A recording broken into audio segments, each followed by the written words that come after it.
Welcome to today's case file, Monster, Jesse Lee McFadden.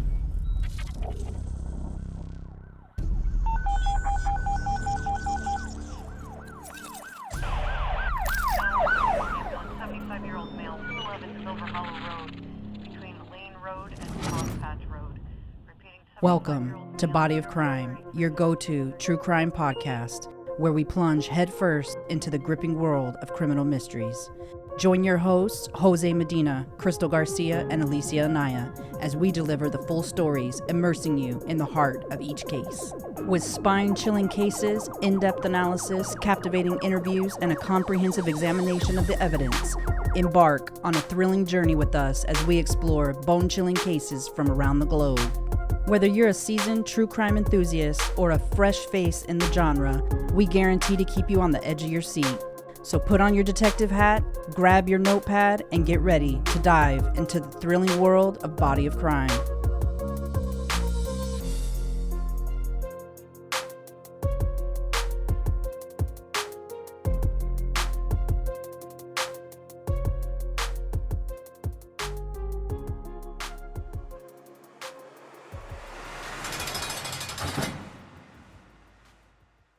As we delve into the dark depths of this horrifying case of the Henrietta Mass murders, our focus is on the true monster, a man whose name sends shivers down the spines of those who know his heinous deeds, Jesse Lee McFadden.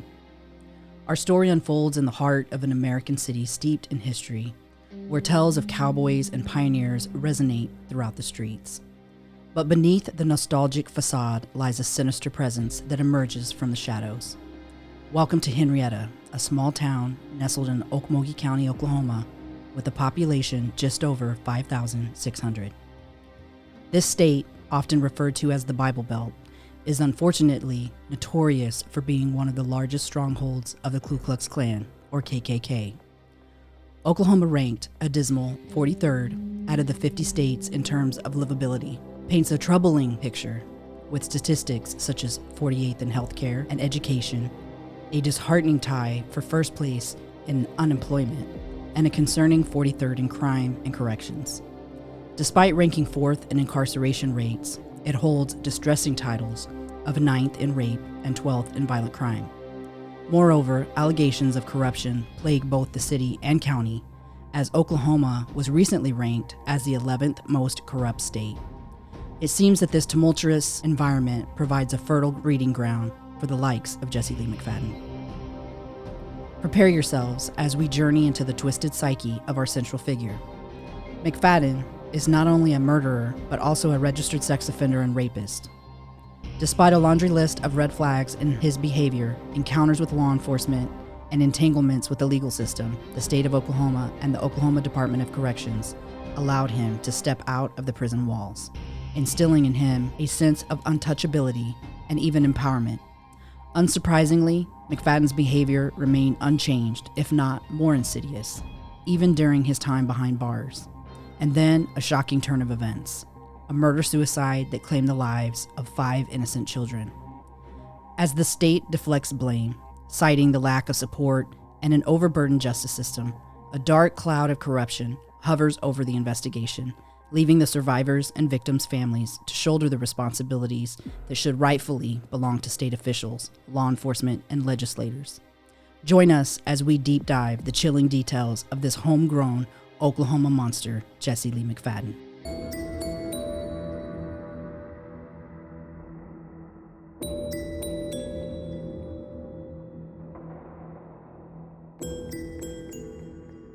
As we continue our descent into the depths of this chilling narrative, we now shift our focus to the life of the monster himself, Jesse Lee McFadden. Born into a world cloaked in secrecy and shadows, Jesse emerged onto the stage of Wichita, Kansas, a city whose foundation rested on the remnants of a Native American village, a tapestry woven with trade and promise. It was on that fateful day, August 24th, 1983, that a Virgo came into existence. Little did the world know of the sinister destiny that lay in wait for this troubled soul.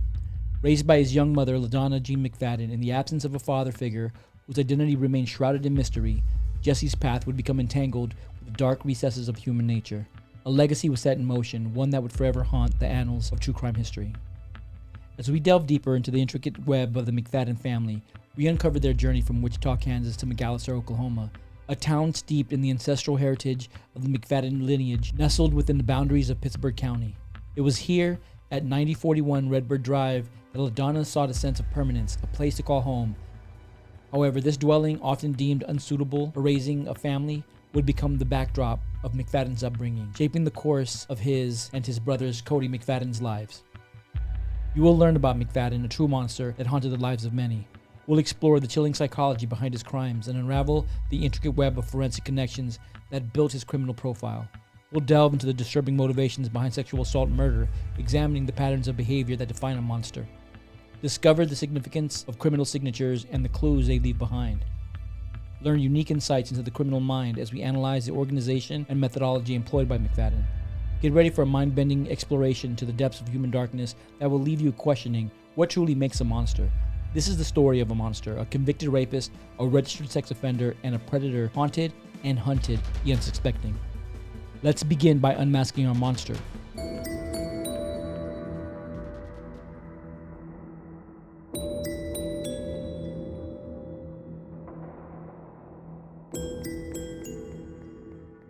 What do we know about McFadden and his early childhood? We know that when shortly after McFadden was born, that his mom moved from Wichita, Kansas, which is where a majority of their family was. Well, I say a majority. They actually had a large portion of family in both the Kansas area and also in Oklahoma. So not too long after he was born, they moved from Wichita to Oklahoma. And they have some pretty big lineage in both areas. When LaDonna moved to McAlester, she moved to the address that, that we're all aware of. And if you have the opportunity to look at pictures of that address, I encourage you, because the visual just kind of, and actually it's the picture on the cover of our episode. So you can even look at that. But he was raised in a place where a lot of people feel like it was unsuitable for raising a child. And what do we know about what LaDonna was doing at that age? Like, how was she making money? I don't know how she was making money, but she was a single parent, so she was having to work as a single parent, which isn't easy. The reason why I asked that question is because she makes a comment about McFadden's dad when McFadden asks her about his father, and she says that she met him on a corner. Off of what he told me, I was always under the impression that he never knew his father. He was never around and also didn't know who he was. I remember at one point being curious about if he had ever even heard from him in his life. And I know he had asked LaDonna some questions about how they met and how old she was, because as far as he told me, the only information he ever knew is that he was much older than she was at the time. How did he explain to you that he met her? When I had asked questions, I don't know if it was that next weekend or at some point, he had a visit in prison with his mom. She came to visit him, and he asked her how they met. And he did give me ages. I'm not sure if I remember exactly how old she said that she was and he was. But I guess her first reaction was that she laughed about it and said that she met him on the corner. But Jesse, and this is in a letter, this is how he communicated this to me. So, I just read this off a piece of paper, but then he goes on to say, oh, and then she told me about the story and about how they met and that he thought it was cute. That was the word that he used. And then he had made a joke about how his mother said that his dad was a pervert. And it seemed as if the way that he worded it, she was trying to basically pick on him or indicate that he was also a pervert. And the reason why I bring that up is because one of the causes of sexual deviance is from inappropriate exposure to sex at a young age. McFadden had a brother that was born 5 years after him. So Cody Ray McFadden was born 5 years later. And we know that he's told people that he has dated in the past that his mom always had a bunch of strange men in the home that they were exposed to.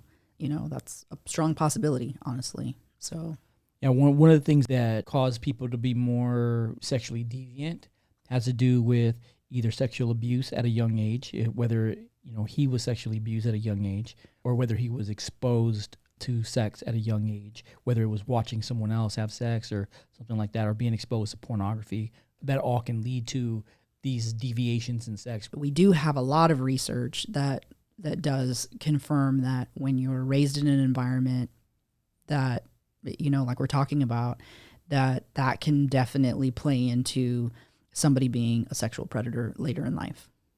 Another thing that they associate with being a sexual predator is also a propensity for burglary. There's a high correlation between people who burglarize and people who later become sexual offenders. It's actually really interesting because you're taking something that isn't yours. So that actually makes a lot of sense, truthfully. And that's really critical in this situation with McFadden, because one of his first crimes that we know of is a burglary of his grandfather, the first crime that he's charged for. Right, that's true. Yeah. I wanted to kind of talk about his lineage a little bit. McFadden has family members, last name McFadden, last name Pugh, last name Stipe, as in the former Senator Stipe of Oklahoma. And they are related. So he also has Indian in him. And I actually was a little bit surprised about this because I thought it was just Cody, because we know that Cody is a Sioux Indian. But the McFaddens actually have Indian in their lineage, as did Senator Stipe as well. Something interesting to note, some other things is there is also some Walkers in their family. And there is a Walker in the family who was one of the leaders of the Freemasons. So, he's got a very diverse kind of family lineage. So I just, wanted you guys to have that background to kind of understand that. I don't know how close LaDonna was with her family in those early years. Like, I don't know the circumstances of that. We have been told by, multiple people that knew both, Jesse McFadden and his brother Cody McFadden. And we've heard that at certain points in times that they had like this regular relationship where little brother wanted to be like big brother. And then we've also heard that they had a very strained relationship, especially like more towards like the teen years. How was Cody's relationship with McFadden? They didn't have one. In his adulthood, Jesse had always been incarcerated, and honestly, 80% of the time, so was Cody. So, of course, their communication was limited. I do not believe you can write another prisoner at another prison. So there's that aspect. And then, Cody, there were just things about him mentally and other things, just in regards to his personality and things he would do and act, that made him difficult to have a relationship with. So I don't think it's that Jesse disliked him. He seemed like a hard person to love. And the reason that makes a lot of sense to me is because, and I know that we've talked about this before, but McFadden was left home alone a lot while his mom worked or was out of the home for whatever reason. He was kind of parenting himself and parenting his brother. Obviously, that's not ever a good thing.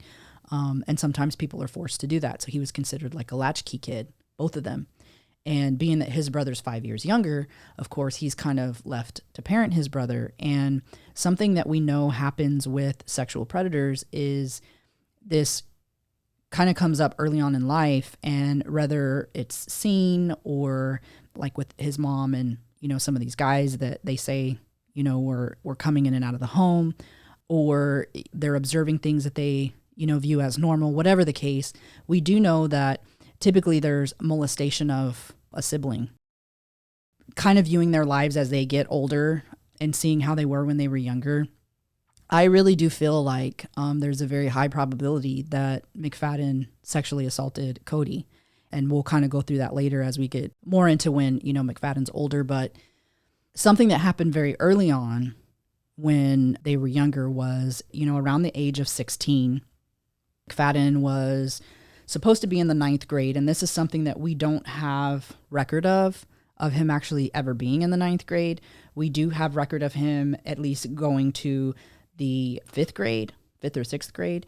And he was going to Indianola Middle School, which is a small school there in the area. And somewhere around 16 years old, there's a girl that alleges that on the bus when she was in the sixth grade that he sexually assaulted her. And this came out after everything came out, after the murders took place. And the girl heard about Crystal Strong's assault because she actually didn't know that it had occurred. And so she called Crystal and was like, hey, he assaulted me on the bus when I was in sixth grade. And he threatened to kill me if I told anybody. So she said, but I did go home and I told my mom. And then my mom had a conversation with LaDonna, and LaDonna squashed it and, and probably said something like, hey, he's 16. Can we keep this under wraps? This is the first time this has ever happened. I don't know what the conversation was. Boys will be boys. Whatever it was. That was swept under the rug. And one of the things that the girl told Crystal was that, her family was kind of like, we're not ever going to speak of this again. We're going to keep this hidden. This is going to be a secret of ours. That's a major sign of a sexual predator at a very young age. The fact that he was attracted or pursuing children that were below his age group is an indicator of a sexual predator at a young age. And control. I think that it's also symbolic of the need to be controlling as well, because a lot of times you're trying to control somebody who you feel is vulnerable or younger, or really I'll say vulnerable, not even so much younger, but more vulnerable. And obviously somebody younger would be. And, and even hearing how that occurred makes me wonder if that wasn't even the first incident because of his threat. So it makes me feel like, based on behaviors of a predator, that probably was not his first occurrence. Yeah, I agree with that. I don't think that was his first occurrence, and especially that would have been around a time where we believe that he would have been molesting his little brother as well. Yeah. Later, so when McFadden steals the money from his grandfather, so this is around 2002, he would have been 19 years old. He steals $64,000 from his grandfather. Now, this is somebody who he says is close to him, who he looks up to, talked really well about his grandfather and grandmother. And, he stole $64,000 from him. And why? One of the things in my research on sexual predators, one of the things that I found is that typically sex offenders who have offended at a young age have a tendency to have low levels of attachments to fathers and father figures. And so that kind of plays into McFadden's burglary of his grandfather's money. I think he wanted to have a connection, but I don't think that he was able to have that close of a connection with his grandfather. Yeah. When you look at McFadden's childhood, his life as an early perpetrator, there's a challenge with his ability to learn. So there's a learning disability. I don't know if that's ADHD or I don't know if he was dyslexic. I don't know anything about his mental state or his learning capacity at that age. What I do know is that he was 12 in the fifth grade. I do know that he didn't make it past the ninth grade. There was a propensity for violence and sexual deviance at an early age. The earliest reported record that we have is when he was 16. Early drug use. I know that he never liked school. I know that he dropped out fairly young. I want to say that he made it to high school to be freshman. I can't say that with 100% certainty. If he didn't make it to freshman year, it probably would have been eighth grade. I kind of gathered in the things that he would say and talk about his relationship with his brother and growing up, that they grew up very poor and they didn't have a lot of money. Oftentimes might be hard to eat or find food to eat. And LaDonna is a single mom, so she would have to work. And being that Jesse was older, I think a lot of times he was probably, the other main caregiver for Cody. I know that they lived in a trailer and It had dirt floors. It was in bad shape. All of those things combined, plus the fact that Jesse was always rebellious and would act out in school. I know he started using drugs very early on in his childhood. All of those things contributed to him, of course, not doing well in school and not wanting to be there, eventually just giving up on it. He didn't talk much about school. I know that he didn't go very often, but as far as memories in school, we didn't discuss that very often. Do you think school was kind of a hard thing for him to talk about since he didn't like it? It's normal to grow up, and for those first 18 years of your life, school is normal, and it's a very big part of your life, and it's a large portion of pretty much all of your experiences up to that point. It just seemed to me like he didn't have that experience. Yeah. It was not a large portion of his life. I figure that he really didn't go to school very much. I mean, if you drop out before you finish the 9th grade, you can only imagine all of the years prior to that, how school was for that sort of person if they barely even made it to high school. Around the time Jesse would have been 16, he was already making adult choices. At that point, I know that Jesse told me that he was using methamphetamine.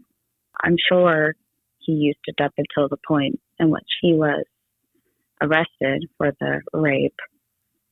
Not only was he using it, he was also manufacturing it. So he was a drug dealer at 16. He talks about being into methamphetamines very early, and other drugs, but that was the drug that he was making. Right. So we see that his relationship with his younger brother is initially, like, rumors are that his little brother wants to be like his bigger brother. And so there's the opportunity to pay attention to that and feed into that and groom that in order to violate that child.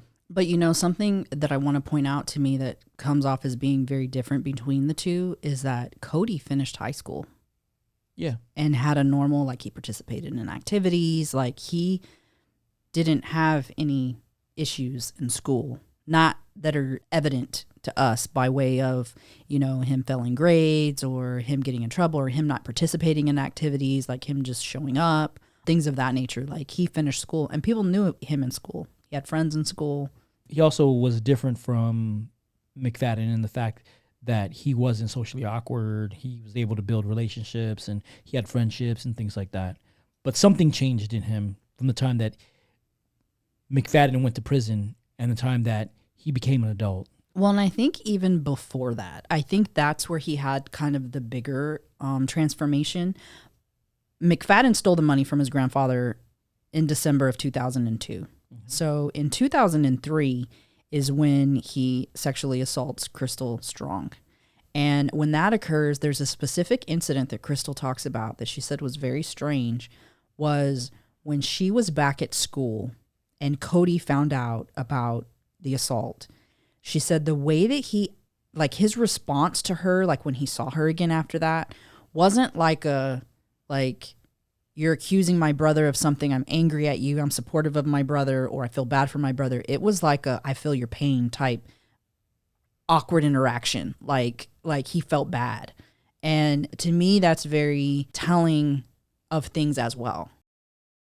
They says young sex offenders should be viewed as having been sexually abused because typically a sex offender will have been abused at a young age. Right. It includes inappropriate exposure to sexual activities as a child. So typically when you're exposed inappropriately as a child to sex, it can cause you to be deviant in your sexual fantasies and in your sexual development.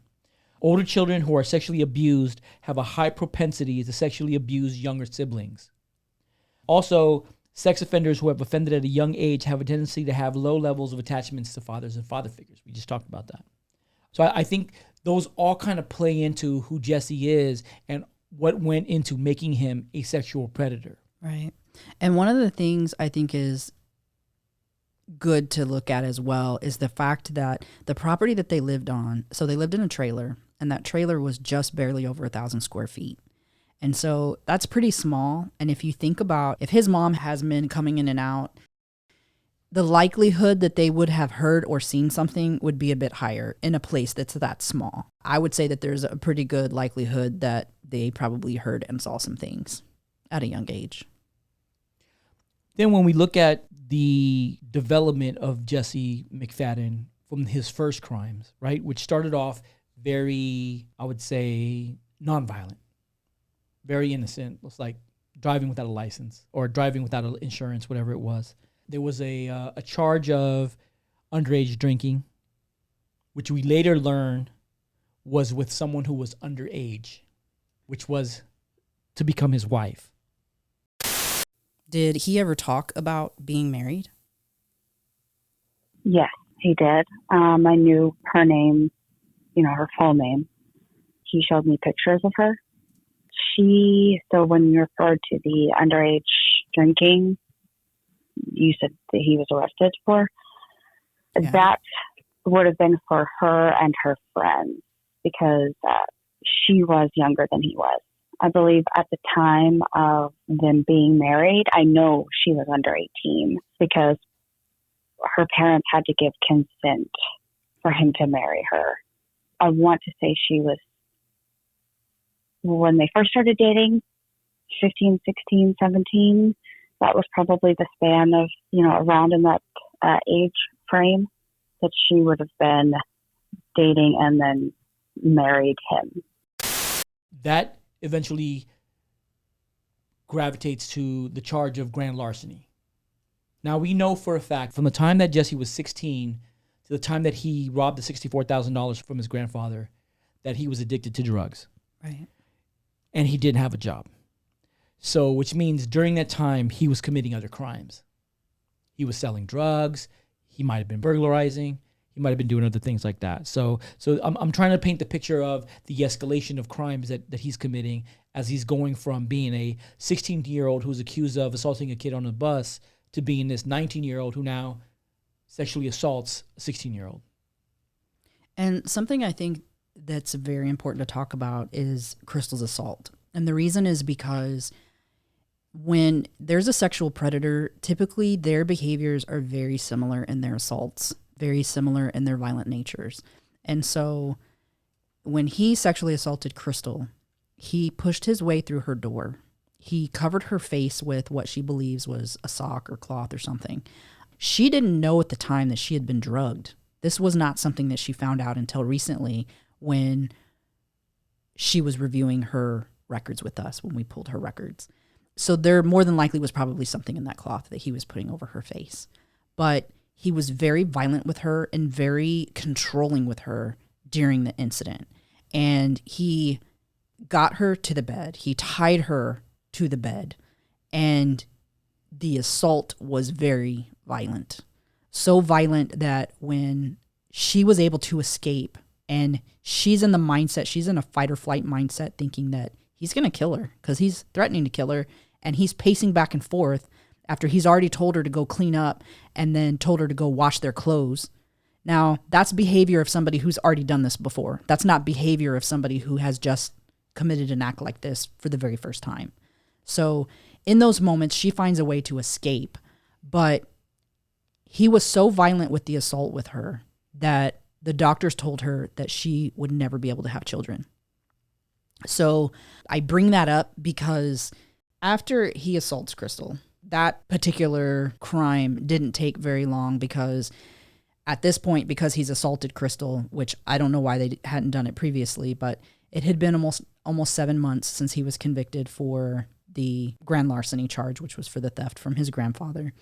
And because this was a violation of his probation, they accelerated it because what they had done was they had done a deal where basically they say, hey, we're not going to send you to prison for this so long as you follow these things while you're on probation. He didn't do any of them, not for almost 7 months when she was assaulted. And even though he hadn't done any of them, and even though he had been pulled over and arrested already, and somehow those things were dismissed and not viewed as, which they should have been, as a violation of his probation, he went on to assault her. And you know, something that's really sad is that as a parent, so we know psychologically that there's a lot of help that you can give somebody when they're at a younger age that is extremely impactful for who they will become as an adult. And had he have gotten help at a younger age, there could be a possibility that he wouldn't have turned into the monster that he did. Yeah. But it was covered up, which that is going to give a person a sense of empowerment, because every time you get away with something small, you go bigger and bigger and bigger. You start to feel powerful. Like, I can do anything and I'm untouchable and nobody's gonna, nothing's gonna happen to me. I'm good at this. When we're looking at the Trail of Terror and where that begins, we understand that it begins with the sixth grader, the assault of the sixth grader. Now, we probably believe that it could probably have started with Cody McFadden and the sixth grader. Then we see it with Stephanie McFadden. We know from a conversation with Caitlin that Stephanie McFadden was underage when they got married. Stephanie's parents had to give permission for them to get married. Right. So again, we see a propensity for a particular age group that he's kind of attracted to, and it happens to be in the 15 to 16 age range. This is what we call sexual preference for children. So he's got a sexual preference for children. So by definition, he's a pedophile. And a lot of people sometimes assume that because somebody is in a relationship, especially in a relationship of similar age or gender, whatever the case may be, that they're less likely to offend. And for a predator, that is not the case. And that's just like with serial killers. You have a serial killer who's married and has a family, and they don't kill their family, but they're killing other people. Right. So it's the same thing with the sexual predator as well. And what's interesting is that during these different instances where we see where he's doing things, he always has somebody at the time that he's doing these things.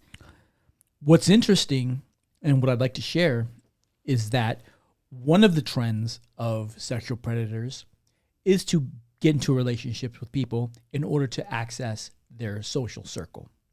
So, for example, when a predator wants to abuse children, they'll get into relationships with people that have children in order to access the children. And typically, they'll have a hard time performing sexual activities with their partner unless there's some type of role playing that has to do with that fantasy that they're into. I say that because I think even the marriage with Stephanie was part of his networking. And we've all learned now over the multiple podcasts that we listened to, one of McFadden's MOs was to choose someone to get in, and then from that person reach out and like a spider web to their network, and then continue to victimize around that particular victim. He did it every single time. And even with Crystal Strong, in her case, Crystal Strong had some friends when she was younger that were being raised by their grandparents. And even though she was not friends with McFadden, he accessed her through those friends of hers. And in fact, one of the sisters told her that he actually walked 6 miles to her home to assault her. 6 miles. And one of the things that I want to point out, and one of the comments that Crystal had made that kind of stands out to me now, when I was researching signs of a sexual predator, one of the things that I found was a propensity to manipulative language, insulting or mocking language towards potential or actualized victims. And if you recall in our interview with Crystal, one of the things that he used to say, he used to call her hatchback butt or something like that. And she said, I never really understood what that was about. But that was his mocking behavior. And it was sexualized. If you think about what he was referencing, it was sexualized. It was a sexualized comment. And it eventually gravitated towards a sexual assault. And during that time, not only was he married to a girl who was underage when they got married, but he also had a girlfriend who was the old Holly. Who was also probably underage. Who was also probably underage as well. Yeah, because they were friends. Yeah, that's true. And then the next victim profile, obviously McFadden's grandfather. And I think that's important because his grandfather was the only father figure that he actually had in his life. And the fact that he was able to rob his grandfather really points to the fact that he didn't really have a strong bond with his grandfather. He may have respected him. He may have feared him. And he may have looked at him as a potential father figure, but there was no bond. And you know that because the grandfather presses charges on his dumb butt. Well, It's kind of hard not to when it's $68,000. I don't know. It's your kid. Think about that. Yeah. If you have a really close relationship with your son or your grandson or whatever, and he does something deviant, typically what you'll do is you'll handle it in-house. You're not going to call the police. You're going to handle it in-house. Hey, you're going to work this off. You're going to do whatever you need to do. You're going to owe me this time or this money. But the fact that he files charges against him to put him in jail means they don't have that bond. The other thing is he was never listed as a visitor on his prison logs. No. He asserts that they had this relationship and he loves his grandfather, but he was never listed on his list as a person to visit. No. Then you have Crystal Strong, which we already know the connection, how they got connected to Crystal. Then we have Caitlin Babb, which he, again, networks through someone else. That was Shannon, the person who owned the phone before Caitlin. That was the connection. And what do we know about Shannon?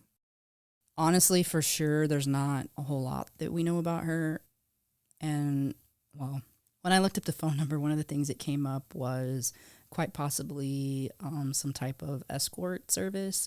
But with that phone number having been given to her so long ago, so you're talking about, because before Caitlin had the phone, there could be a possibility that that phone number was connected to somebody else. Yeah. But that's just something interesting given, obviously, his history.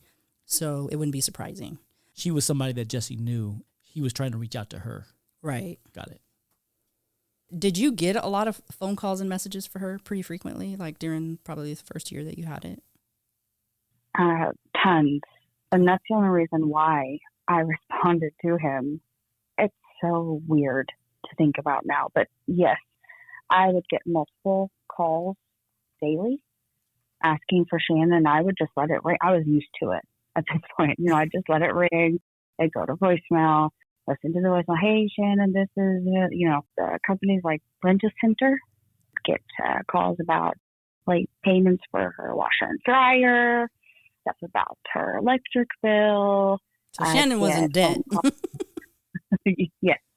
There's a lot of people, money, friends, family, tons of text messages and phone calls. And so this night, it was, I also think a reason why I responded was because it was late and I was annoyed.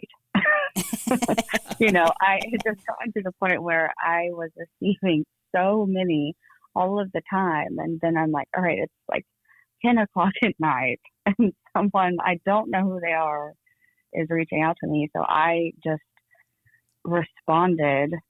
And honestly, I believe I responded because I was intending to ask him questions on who she was because I wanted to know. Because she's in debt, I need to find her because I'm getting all her calls. Right. It just had gotten ridiculous. And so I was planning on asking him questions about who she was. When he got to Caitlin, then he got to Caitlin's friend. And then, of course, Holly and the kids. Who we know that Caitlin's friend ended up sending him some stuff as well. Absolutely. Then he connects with James Fleming in prison.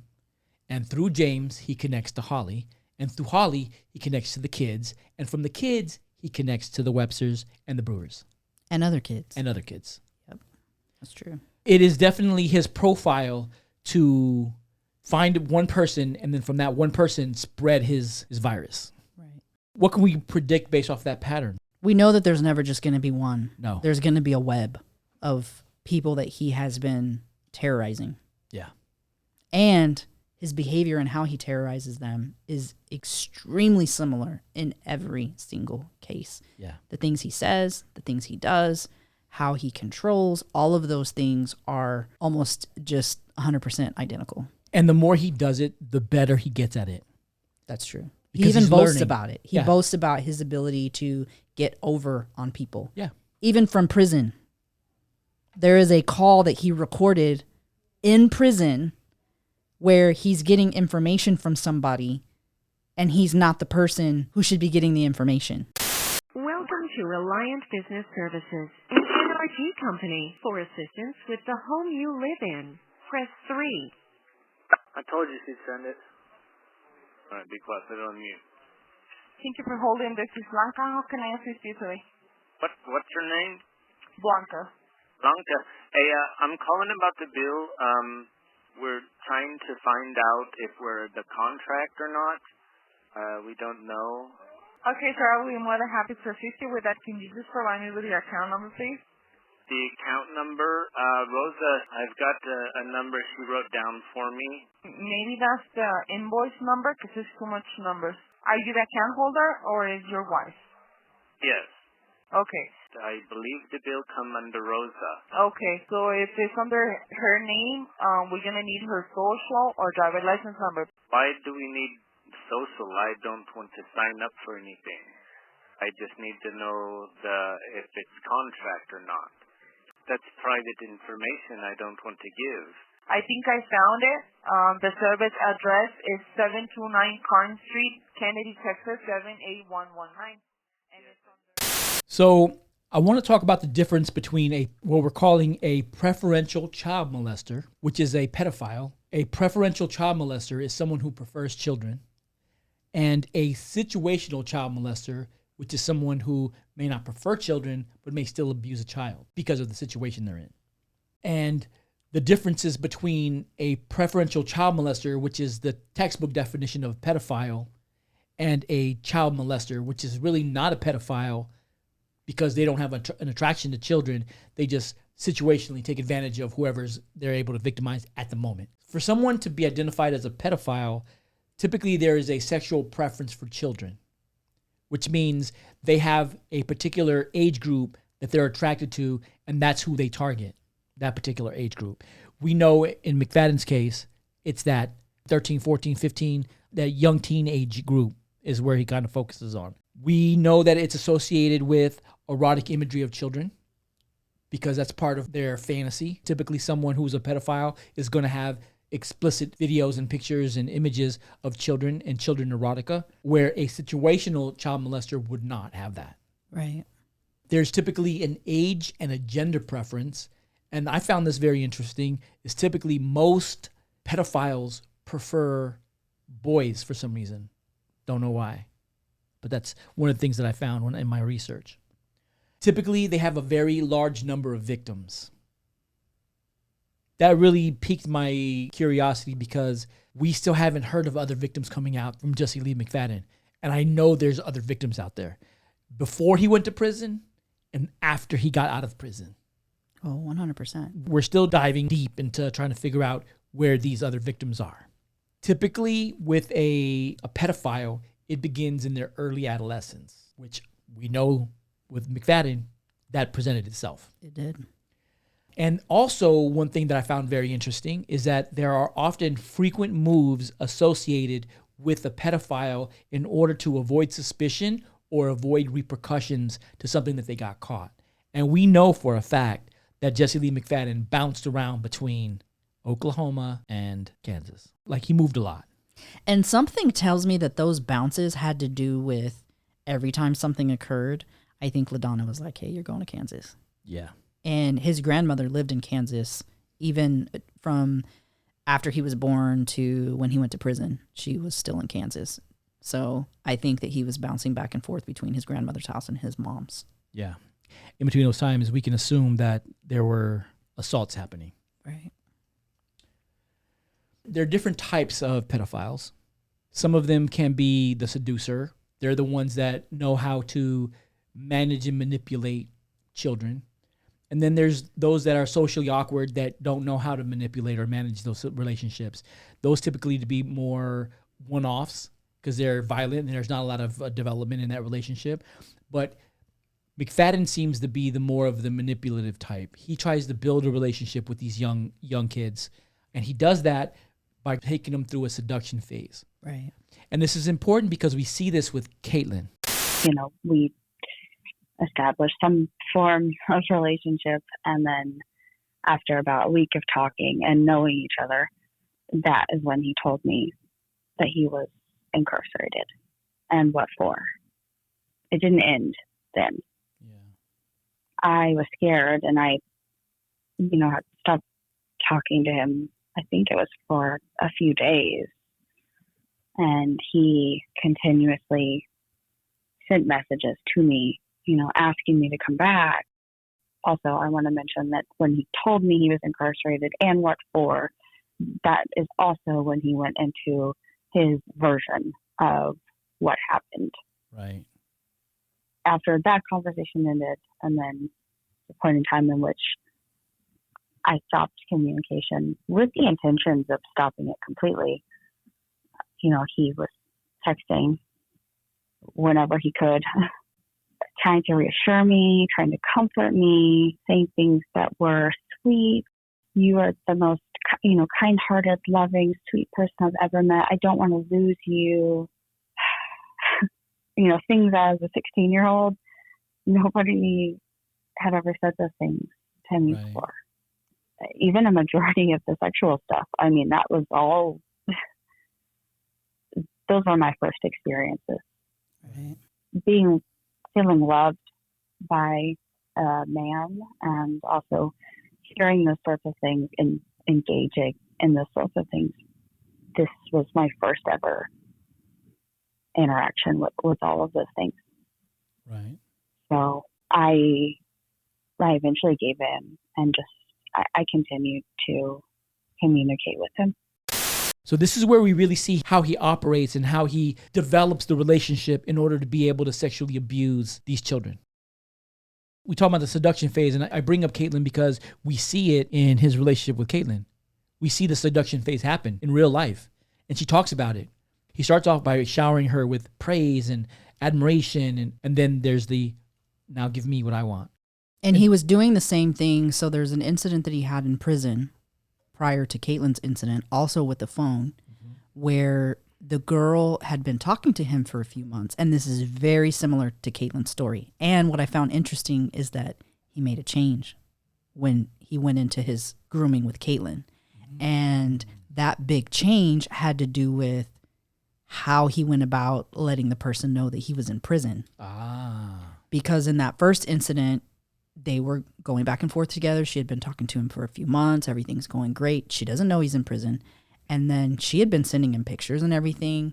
And when she gets a picture from him, she's like, this looks like he's in prison. So she ends up finding out, yes, he's in prison. She ends up finding out, and she's scared at this point. So she gets more and more scared, and she figures out what prison he's at. He talks about the different times that they do their checks. So he's basically letting her know, like, hey, I'm getting away with this. So she ends up contacting the prison and saying, hey, he's been contacting me, and I've told him to stop. So before she even contacted the prison, she had gotten scared and was like, stop contacting me. Like, I don't want anything to do with you. You're in prison. I don't want anything to do with you. And guess what he did? He hacked her email account. He hacked her friends' email accounts, and he started reaching out to everybody who she had in her network. Wow. And guess what ODOC did about it? Nothing. Absolutely nothing. Wow. In fact, the girl was so bothered that she said, can you guys let me know when this has been handled? Because she's scared. So not only was she scared from the beginning that he was in prison, but then she's like, he knows where I'm at. He can access my information. And they told her, well, that's not really something that we do. Like, I'll let the powers that be know that you want to be notified, but that's not typically something that we do. And they took no legal action, nothing. They didn't go through the phone. And I 100% guarantee you that there was many young girls in there, many young girls' videos and pictures. Like, that was his MO. Yeah. I bring that up because one of the things that he changed with Caitlin specifically that I recognize when she's telling her story is that he wouldn't send her a picture. So he learned his lesson that that's not a good way to allow for somebody to find out that you're in prison. Like, he needed to work on how he introduced that, if he introduced it at all. But he was still very strategic in that he developed a relationship first and had a connection and a bond. And then he was like, oh, I'm scared to tell you this. I don't want you to leave me. I really love you. But hey, by the way, I'm in prison, but I really love you. And so at that point, it was more controlled. I also want to say that in the seduction phase, it typically involves multiple victims simultaneously. And that's important because we see that over and over again. Every time he's offending, there are multiple victims at the same time. Right, there are. And typically, in most situations, those people are from the same social circle. You see it with Larry Nasser, where he was abusing all the little girls that he was treating. You see it in like the Boy Scouts. You see it in the church. It's typically within the same circle. And the way that Jesse was attracting his circle, it was a social circle.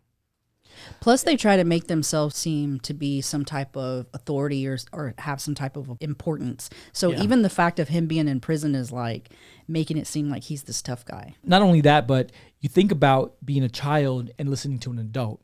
So here you have a 15, 16-year-old dealing with a 30-year-old. They're going to talk to you like you're a child. Right. And they're going to treat you like you're a child. And you're going to behave like a child because you are a child. Right. There are also pedophiles that are aroused by sadistic patterns of behavior. And those include infliction of psychological and physical pain. And we know that based off of our conversations with some of McFadden's victims, that inflicting pain was something that aroused him. So he did have a certain level of sadistic tendencies. He did it with Crystal Strong. He also did it in the sexual experiences that he had with the young girls that he spoke with as well. Yeah. All of them who dated him, who have been able to speak about it, have talked about that. The violent talk, the violent behavior, the violent sexual behavior, it was all very consistent with 100% of everybody. And one of the things that I found very eye-opening is that typically paraphiliacs who are sadistic in nature have a higher propensity to commit murder. 100%. And something that has been very disturbing to me in reviewing his records, which are missing a lot of stuff. And we're going to try to request those things. And we're not going to talk about this in this podcast, but there's a lot of things missing. But something that really stuck out to me was there's a particular course that he went through that they redacted. They didn't redact it everywhere. And this particular course is a course that offenders take who have severe emotional or psychological issues. And his mental health is also blacked out, which tells me he had a severe mental health issue. And it probably was related to paraphilia because it's very evident. It would have been evident to ODOC. It would have been evident to anybody who was seeing him, to be talking to him. It's just like all of the signs of paraphilia, he 100% has. And it's just crazy to me. And we're going to talk about some of those paraphiliac tendencies that he had. So some other paraphilic behavior besides the one that we're talking about with the pedophilia, there are exhibitionism and also voyeurism too. Right. And we know that was something that he had a kind of a propensity for because it's in his conversations, in his discussions with Caitlin while he's in jail, where he wants to either watch her or he wants to be watched or, sharing of the photos and things like that. There's the scatophilia, which is the obscene phone calls. And we know for a fact that this is something that he engaged with a lot of times when he was in prison, with all the people that he offended against. There's zoophilia, which is sex with animals. Now, we don't know if he was involved in that or not. We don't know. We haven't heard. There's urophilia, which is urination, sexual gratification from urination, I guess. Coprophilia, which is sexual arousal from defecation. Then there's binding or bondage, which we know that when he committed the sexual assault against Crystal, he tied her up. Now, that could have been to control her, but something tells me that was a control thing. That was something that he was into.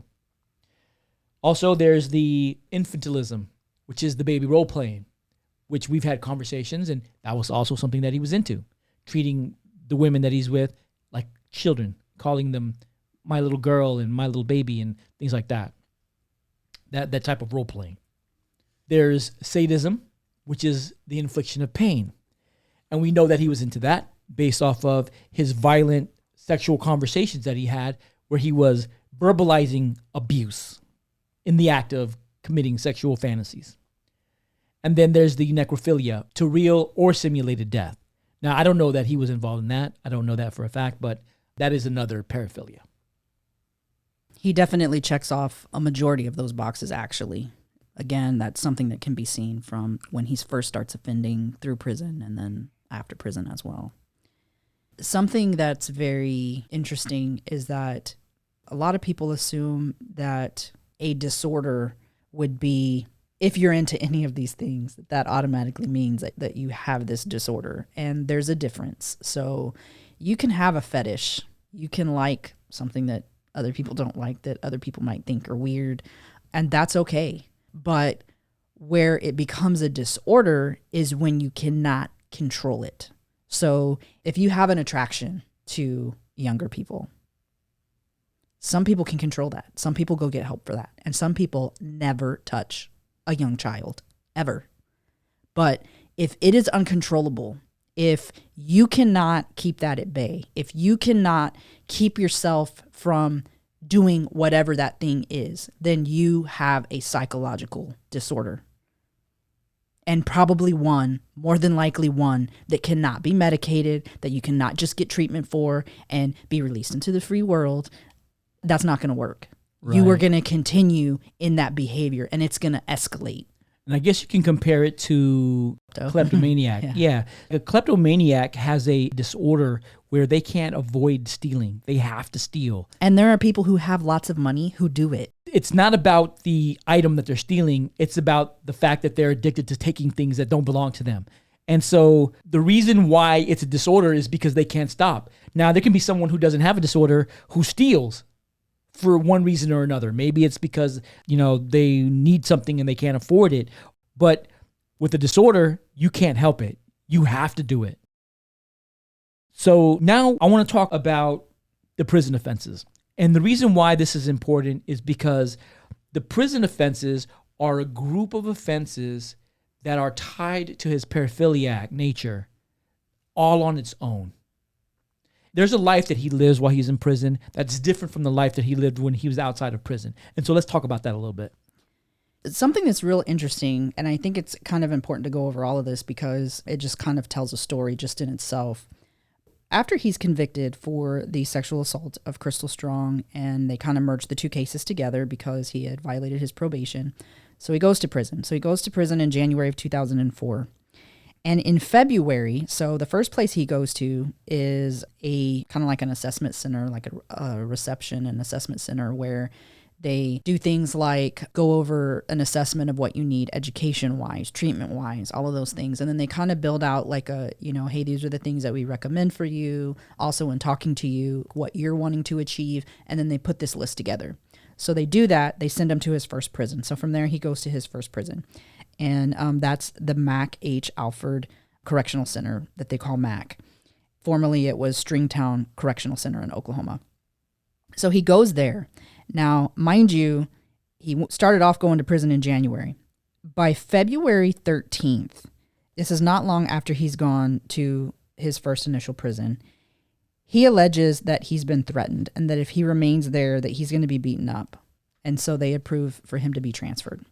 And now there's a correlation there in programs that are available at these prisons, in the availability for you to be able to do certain things, whether that be contraband or whatever, between these prisons. And so his moves were intentional.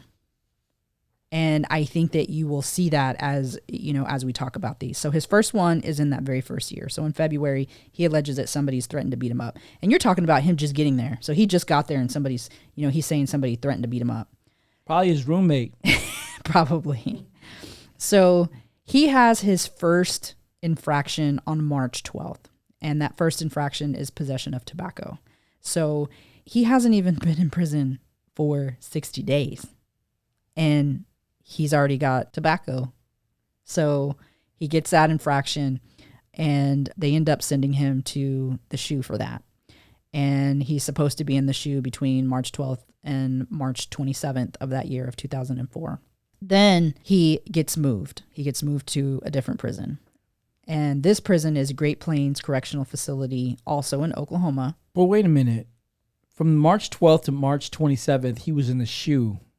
And then on March 24th, he's promoted and so to what's a higher weird, point system? Yes. And what's weird is that, so this is what happened. And this is why I say it's so weird looking at his records is that, so he was supposed to be in the SHU between March 12th and March 27th, based on the records that they have. Yeah. But he's moved to Great Plains Correctional Facility in the middle of that time he would have been in the SHU. Wow. So he didn't complete it. He didn't complete his time in the SHU, which was part of what his punishment was. Technically, he shouldn't have been earning any points because he was at a level 1. But guess what? He was. They were giving him credits. So he's earning credits when he's not supposed to be. He's supposed to be in the SHU, but he's moved to another facility, which probably partly had to do with him getting in trouble, but probably also had to do somehow with the request of his, because that seems to be very consistent. Yeah. So he's moved, and when he gets there on March 24th, he's promoted from earning credit level 1 to earning credit level 2. And this is despite his recent prison infraction and his incomplete SHU time. And he actually, when he gets to that prison, he lies about being in the SHU because one of the questions that they ask on their paperwork is, have you been placed in solitary confinement at any point in time? And he says yes, but he says it was for administrative purposes, not because he got in trouble. Oh. So that could be part of why he was promoted. But come on, guys. Like, you don't take the inmate's word for it. Come on. He's an inmate. That's crazy. So then on April 4th, so between April 4th and April 12th of 2005, he's working as an APOD orderly. Now, the reason that I think it's important to bring up the fact that he's got these positions while he's in the prison is that part of your evaluations in prison, so they do 120-day evaluations is what's supposed to be the span. So every 120 days, once within 120 days, you're supposed to receive an evaluation. And the largest part of your evaluation has to do with your work. So a very small portion of your review has to do with like you making your bed and all those normal things. So this is what helps assist you in getting credits. So it was important for him to maintain a position while he was in the prison. And even though he was getting in trouble, he somehow always still had a position doing a job, which is really strange to me. Yeah. So that first year, we know about him writing the letter to the judge to try to get out, saying he's going to change his ways and this and that. And he's going to do this program and that program. At the beginning of 2005, in April, he attends ABE, which is Adult Basic Education. And part of the desire to attend these courses isn't just that somebody suggested that you do them because you don't have a high school education, but it's because you get credits for them. You get points towards getting out. You do. He attends this course, he gets 30 credits. Then he finishes this course, and right after he finishes that course, he goes into getting his GED. And he gets his GED, and he gets 90 credits for that GED. Now, and at this point, something that I just want to... What happens if you go to prison and you already have your high school diploma? You don't get no points? Nope. You only get it. And something that I found interesting is that I know that he had indicated that he completed the 9th grade. He took a TABE test, and a TABE test kind of points to where you're at, education-wise, and he was at about like 9.5, so, Oh, 9th grade? Yeah, so about 9th grade. I thought he was going to say 3rd grade. On April 25th, McFadden, who's 21 at the time, he submits a request to staff, and he's asking that his records be changed so that he's not housed with blacks because he has a lot of family in the Klan, and he was raised around the Klan, and he's a racial person. He is prejudiced. He wants his records changed so that he never has to be housed with any African Americans while incarcerated. Is that common in prison, especially for race segregation? Because I know they go through... Now, I've never been in prison, but I know that the prison system is very racially segregated. Is this common? It is, and I'm pretty sure that he could have found out from another inmate that this was something to do and that it would be wise to do. And the reason for that is because one of the things that they do in every assessment when you move from prison to prison is they ask if there's any type of ties to a group, whether that's a gang or a racial group. And the reason for that is because the facilities are also charged with keeping inmates safe as well. And so you don't want to put somebody who's of the opposite group in a group where obviously it's going to create some type of tension. Animosity. Yeah, I gotcha. In June of 2005, he receives his second prison infraction, which was for possession of cigarettes. He had 20 cigarettes found with tobacco. And what he received was to be bumped down to the credit level 1 for 60 days. Now, mind you, you're not supposed to be earning credits at level 1. Right. According to what I read, was supposed to be there. Yeah. Bottom tier, no earning. Right. But he's still earning. At 1. Yeah. So then in August, He, again, is working. So despite getting in trouble just in June and after being demoted, he, again, is already working again. So he's working. He's getting evaluations for that. And then in September, he attends a course. And this course doesn't say how many points he got. And I know that he got a lot of points because of the amount of time that he was in it between September and December of 2005. This is the course that I believe has to do with his mental issues and whatnot. And it's called TFC. I don't know how many points he got for that, but I know that he had to have received credits for it. So there's two separate things that this could be. And we're going to confirm this. We're actually going to call the prison and confirm this. But there's one course that's called Thinking for Change. And there's another course that is called Therapeutic Foster Care. And I know that sounds strange because obviously he's not in foster care, but this is what it says. It says, is a residential behavioral management service provided in foster home settings. TFC is designed to serve children ages 3 to 18 with special psychological, social, behavioral, and emotional needs who can accept and respond to the close relationships within a family setting, but whose special needs require more intensive or therapeutic services than are found in traditional foster care. The Thinking for Change, which is a program that's offered in a lot of the prisons in Oklahoma, has to do with changing a person's social skills, their cognitive behaviors, which is something that's a very aggressive treatment that's done psychologically for a lot of people who are receiving therapy for things like PTSD and things of that nature. And then also problem solving. So basically kind of rewiring your brain in those different areas to be able to problem solve and to be able to control certain things. So either one of those courses, basically the same type of thing, different names. We are going to confirm that though with the facility and just make sure that we have the right name, but it's one of those.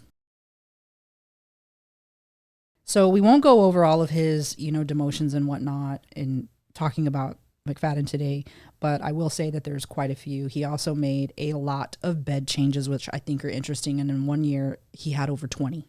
Wow. That can happen for various reasons. You get an infraction. Your cellmate complains about some behavior with you, or you complain about some behavior with your cellmate.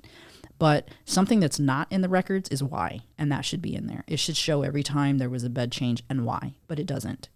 That same year, he requests to attend his grandfather's memorial. And mind you, I said that he wasn't on his list, not for calls, not for visitors. And everyone on the sheet approved it. And then one person was like, no, you're not. I think, wasn't it the warden? I don't think it was the warden. I think it was somebody else. Yeah. Okay.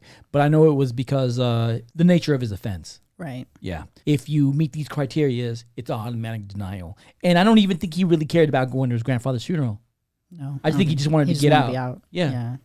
And so at the end of that year, he attends a course, and it was a pretty long course from December of 2005 to March of 2006. And it's a 13-week course called Cage Your Rage. He attended this course twice during his time, which means it was necessary. He needed it. And also, it also gave him credits. So at various different times, he continues to be promoted. Every now and then you'll see a demotion. And he's even being promoted with bad behavior. And one thing I had mentioned earlier is that they do these 120-day reviews. And so this is done with whoever the case manager is for the inmate. And they sit down with the inmate. They go over their review for their job, how they were reviewed for that. They talk to them about any issues they might be having. They look at any infractions they may have. And they'll make recommendations, whether that's for promotion or whatnot. And there is certain criteria, time-wise and behavior-wise, that you're supposed to meet to move on to the next criteria. Something that I find interesting is that there's spans of time where, and this is more towards the end, but there's spans of time where he's receiving his 120-day review like monthly. And that makes no sense. For a system that says they're so overwhelmed, how are you doing a monthly 120-day review on one person in the prison? But they're doing it, and every time they're promoting him. So every time he's being promoted. So anytime he's below level 4, he does this monthly 120-day review so that he can be promoted each month to the next level. So he attends multiple courses to gain credits. So he did the 2 Cage Your Rage. He does a heavy equipment operator CDL course. He gets a license. He does 2 Bible courses. He gets credit for those. And then by the end of 2007, he's attending a prison rodeo. In 2008, he worked as a furniture factory. What? Yeah, he worked at a furniture factory, and he received a certificate for that as well. Or during the time frame that they're doing their on-the-job training, he received a certificate basically saying that they had certified him to do this certain position with that job that he had. And he worked there for at least a year. So in 2009, he gets his 5th prison infraction, and this is for consensual sex with another offender. When this takes place, they don't take away any points. They send him to the SHU for 20 days, and he loses no credits whatsoever, nor does he get demoted for even any period of time, which, you know, is just ridiculous. But then in 2010, he gets his 6th prison infraction, and this is also for sexual activity. And this particular inmate claimed that McFadden raped him, and he actually had a rape kit done on him. And there is no indication in his records as to them completing an investigation and how they came about deciding that this guy, in fact, wasn't raped. But he was placed in the SHU pending the investigation being complete. He was. But the investigation was never completed. They just let him out. They did. They let him out.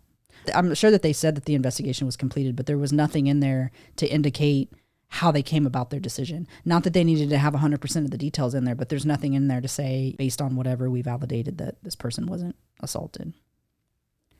Then, within less than 2 weeks of that happening, there is, and I think that they're related, but there's battery of another person. He ends up with a black eye. Again, not much happens to him. He continues to work that year. In fact, later that year, in December of 2010, he's approved for what they have at JHCC, which is the Joseph Harp Correctional Center, for in-cell arts and crafts. And so they do this agreement for a year, and you have to be at a level 4 in order for you to be eligible for this. So basically he gets supplies in his cell for him to write letters to all his victims and whatnot. So They approved it. During his time in prison, his mom meets Randy Hugel, which is who she's currently with now. This is her long-term significant other. She continues to visit him while he's in prison, as does his grandmother. Like I said, his grandfather never visited him. He was never on any of the call logs for speaking to him either. Was Randy? He was not. No. So Randy neither came in to visit him as well. Now, there are a lot of things that are missing, like I said. So there are some logs that are missing. There's actually a pretty big gap. Potentially. Something that's interesting is they only show one attorney ever coming to visit him, which is not true. We know that his attorney had to have visited him. I find it kind of ironic that in October of 2012, he missed 2 to 3 days of work while working as a food service worker. Like, how do you miss work days when you're in jail? And you know what? You're supposed to get a bad evaluation, and he didn't. This is something that I find interesting, is that where there's gaps where they don't show, so they're supposed to show a start and a stop for every job.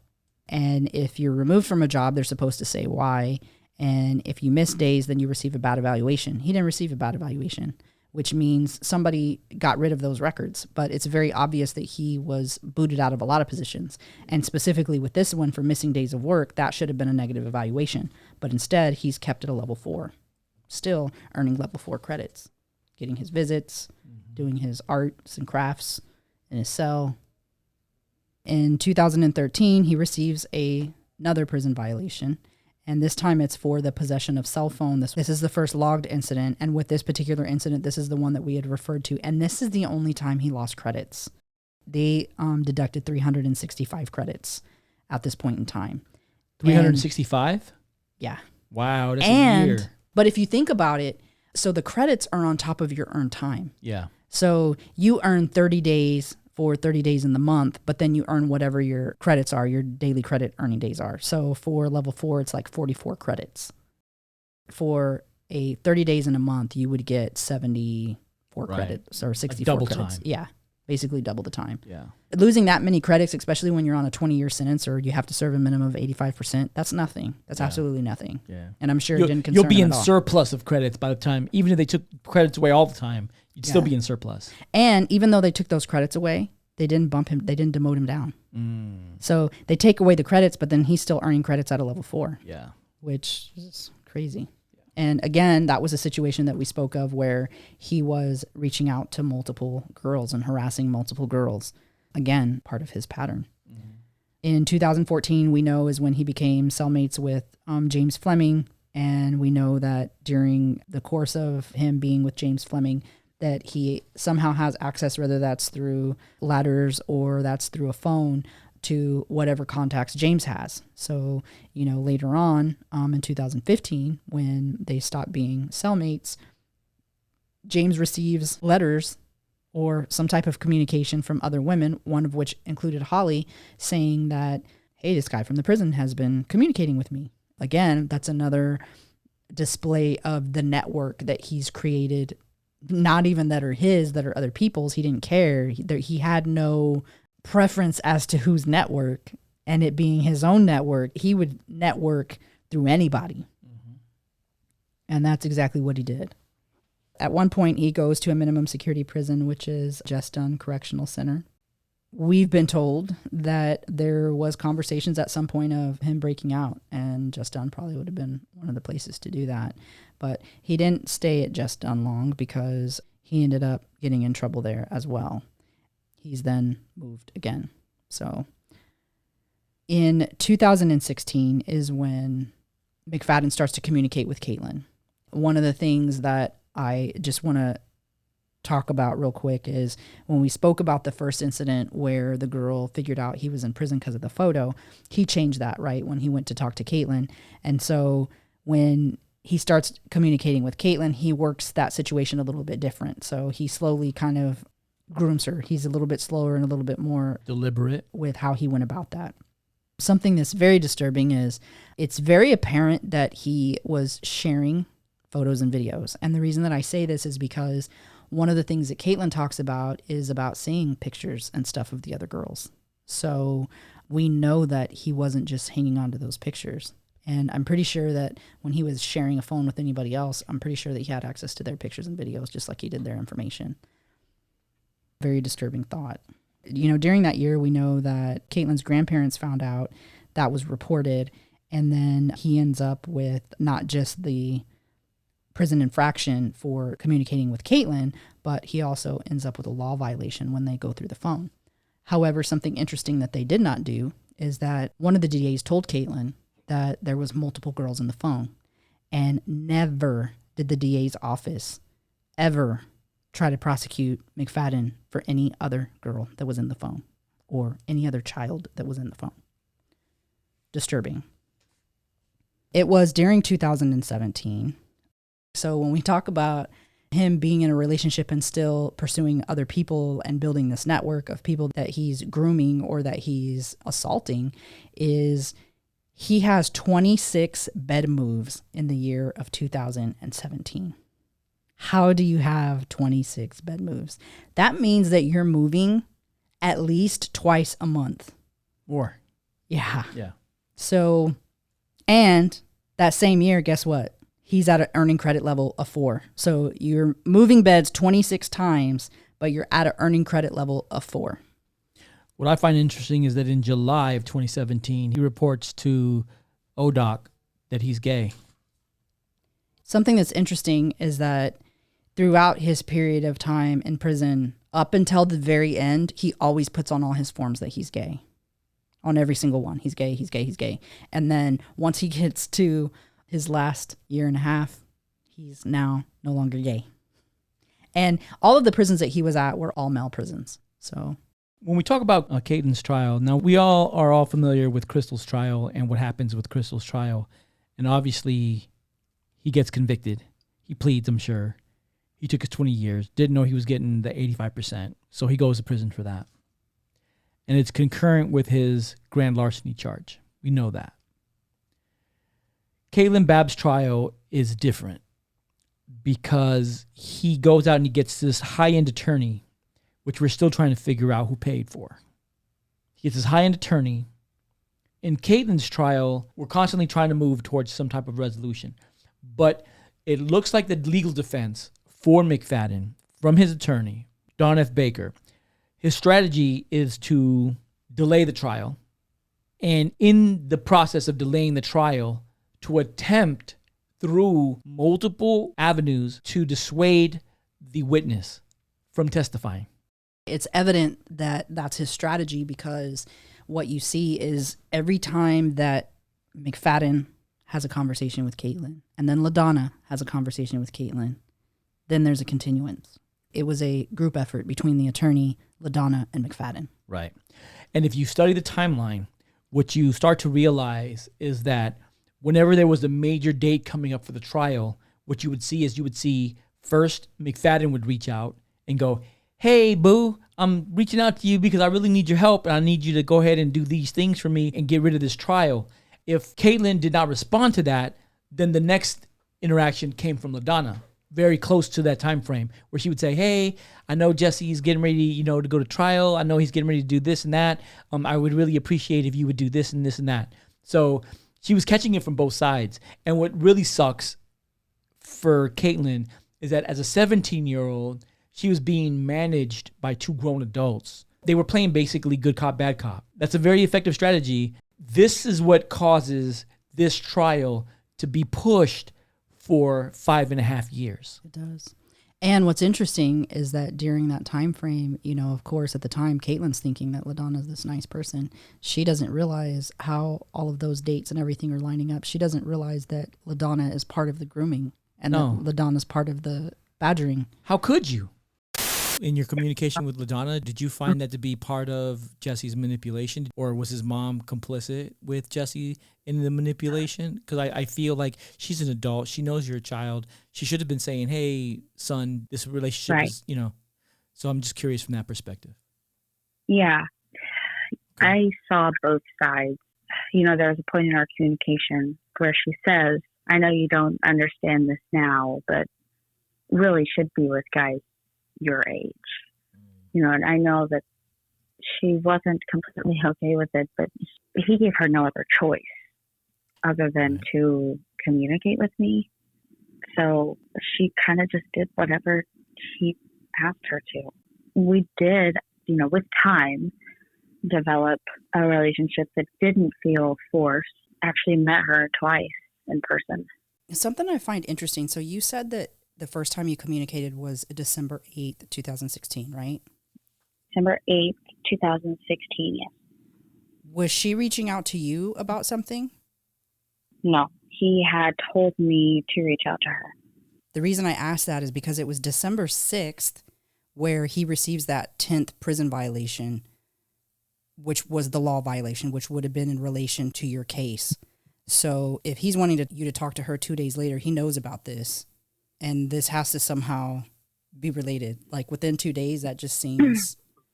Yeah, I actually pulled up the message to see when the first message was. But yeah, December 8th, 2016, I said, Jesse wanted me to let you know that they finally took him to jail today for the phone he got caught with a while back. So you'll know where he's at. Makes sense. Because then he's moved on December 14th, so that makes sense. Her language, if you listen to the language, if you listen to the other podcasts and you listen to her language is sympathetic, right, and it's caring. And it's even, hey, he was being a dumbass, so I hung up on him. I'm on your side with this.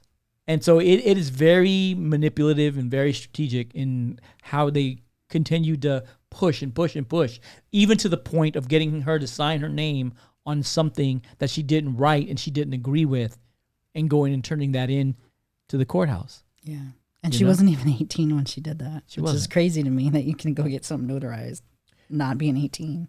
When we look at the examination of the evidence, obviously Caitlin was a witness. Right. But there are other witnesses. There are other people in that phone, and there are other pictures and other victims in that telephone they chose not to pursue. Right. So to me, that's a flag. Oh, 100%. And I don't know if that was intentional from the DA. 100%. Yeah. But I know for the defense, it was in their favor not to pursue any other witnesses. And they didn't have a defense other than to try to get the witness to back down, because that would weaken the state's argument. Right. So not that they didn't have an argument, but it would be weaker without the witness. Right. We believe, or I believe, the potential outcome would have been that if they would have tried the case, it's very likely that McFadden would have been given 20 plus years, 20 to life. Right. Based off of it being his second occurrence, based off the fact that it was a child that he had been communicating with, and that It wasn't his first time. And I'm sure during that trial, if it would have went to trial, which that's the direction that it was going in, if it went to trial, they would have pulled his infractions from prison, and there would have been the discussion on the first cell phone incident. That would have came up into discussion. Right. During this period of time, you would think that he was fearful of getting in trouble and that he would, and again, he has a psychological disorder. You would think that you would be smart enough to stay out of trouble because you're already in trouble, right? You're trying to get out at this 85% that you know that you have to serve in Oklahoma. And no, he still is continuing to do things and get in trouble. And in fact, something that I found very interesting is that his 120-day reviews, unless they're all missing, almost none of them occurred in those last couple years after he got in trouble. And he just stayed at level 4. And even during periods of time where he's getting in trouble, there's even one period of time where he's in the shoe for a long time. Yeah. No indication as to why. Wow. So he definitely was in big trouble to have been in the shoe. Why was he in the shoe? Right. You know, and there's no indication as to why. So he's continuing down the same path that he has began. Yeah. And he's not getting in trouble for it. So he's continuing to feel more and more empowered at this point in time to continue to do what it is that he wants to do. Yeah. One of the things that we find with sexual predators is that they have a tendency to blame the victim whenever they get caught. When you're cornering a sexual predator, typically what they try to do is they try to blame the victim. And in situations where it's really small children, they're like, oh, they were being overly affectionate. You know, they were showing me this, you know, this affection. They caused this. In McFadden's situation with Caitlin, what he says is, oh, you pursued me. You're the one who were wrong. You showed me attention.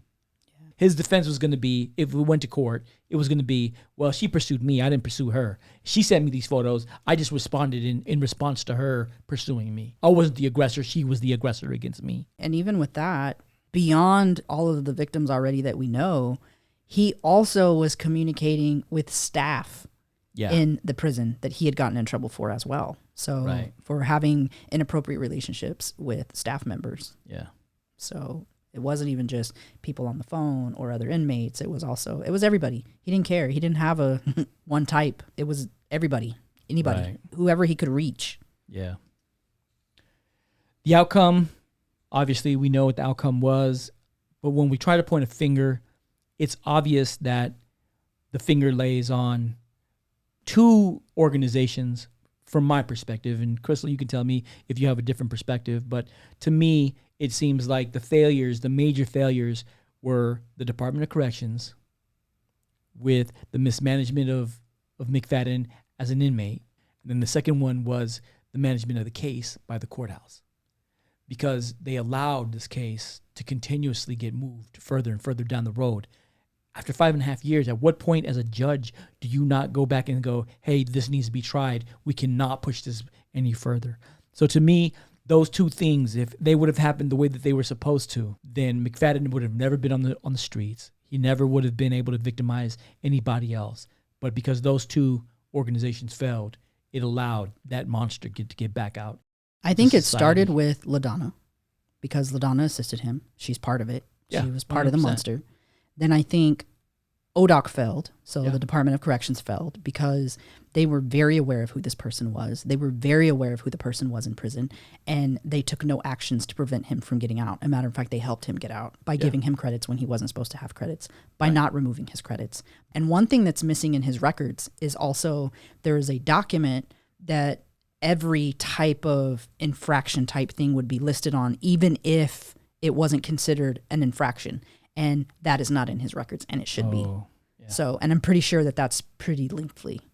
But then in addition to ODOC, when you're going through a case, there should be a requirement that you cannot be released from prison if you have a pending case, especially when it was pending years before you're supposed allowed to be released. Yeah. There should be a, hey, look, you're not going to be able to get out.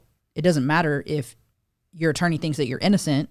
If you have court, then you need to sign some waiver and get your stuff done, because you're not going to get out while you have an active case. I mean, that just really makes sense. But then for the justice system, the DA has a responsibility to pursue prosecution for things that they know to have occurred. So the other people on the phone, that's a failure on the DA. Yeah. The judge, it's a failure on the judge to continually allow for these continuances. Yeah. There is no reason for it. Yeah. None whatsoever. And so when we start talking about corruption, when we start looking at corruption and corrupt activities, we spoke about the numbers in terms of Oklahoma as a state, in terms of corruption in the U.S. We see where they're at, almost in the top 15, right? Where's this corruption happening at? It's happening at the Department of Corrections, the local police department, even to the DA's office. Because there's no way that all of this could be coincidental. It's impossible for the stars to align perfectly for McFadden and for him to be able to get out. These had to be deliberate actions. They had to collude together to allow this to happen. Who was driving the train? I want to say it's Don Baker. I think he was the orchestrator of the whole thing. He had the political connections. You know, something that's interesting is that Baker was selected by President Roosevelt to be an attorney at that level. Basically a more prestigious role than just a federal prosecutor. But also during that same time frame, Senator Stipe had a relationship as well. And I believe that Senator Stipe knew Baker. So I believe that there is a connection there. Stipe knew Baker, and McFadden is related to Stipe. Yes. Coincidence? Not a coincidence. Can't be. It can't Also, be. something interesting is that $68,000, there was a financial incident with Stipe very close around the time where that money was stolen. Wow. That's very interesting. Yeah, very interesting. Some pretty serious stuff happened during that time frame as well. In our hunt for justice, as we're looking at this case, and we already know about the initial prison sentence of 20 years. We already know about that and his 85%. We already know about his premature release from prison and the fact that he got out with no probation, no parole, just free man walking with a pending case. The post-management as a sex offender of McFadden was also completely jacked up. It was. There was no oversight. Even at the point that he finally checked in, he had written, before he even got out of prison, he had written down the Holly address. Yeah. So he had every intention of living there with those kids before married. And I know he did. But sorry, when Holly got divorced in order for them to get married, obviously that had to happen in order for them to get married.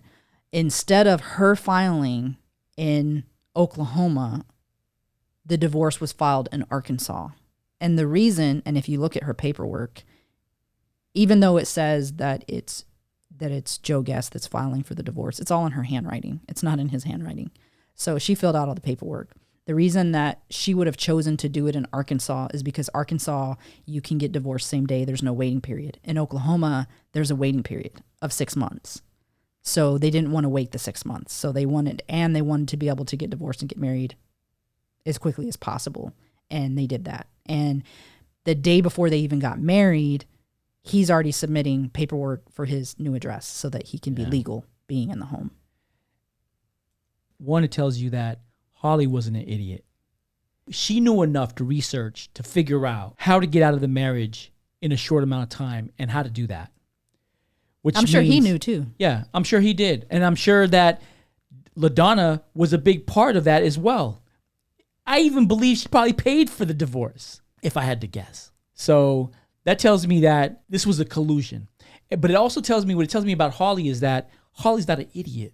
Holly knows how to research that. She understood how to do some research to figure out what Jesse was in prison for. And I believe that she knew what Jesse was in prison for because when her family confronts her about it and they say, hey, what's going on with this? Why is this sex offender around our grandchildren? Holly chose to say, I've already addressed it. I've already talked about it. Don't approach him. Don't talk to him about it. He's extremely sensitive to it. She blocked as opposed to engaging and doing something about the situation. She blocked her family.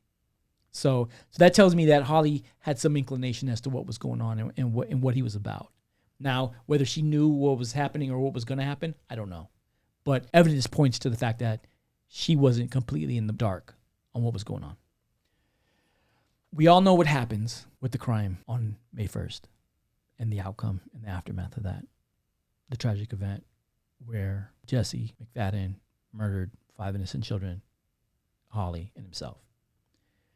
When we start looking at the autopsies, so we haven't seen all of the autopsies. From the ones that we have seen, it paints a partial picture. What does that picture tell us? I know that everybody kind of wants to have an idea of what happened. And obviously, without us having all of the information, we can't paint a full picture for you. But what we can tell you is that 100% his behavior was the same as it was with Crystal Strong. The drugs. I don't know why they didn't test for some of the drugs that they should have. I believe with 100% certainty that they all had to have drugs in their system, every single one of them.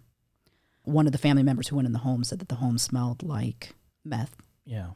And pictures and videos you can see. Some of the drugs that you felt like they should have tested for was THC, because that was found in the home. Yes. GHB. And the problem with GHB is that it can metabolize in the body so quickly that would have had to have been something that law enforcement said, hey, you guys need a test for this. And we already know that they are lacking. So, yeah. So specifically with the autopsies, the picture that I do want to paint for you is this.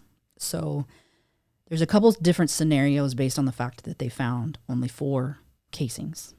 We know that they found Holly, McFadden, Tiffany, and Michael in the same area together.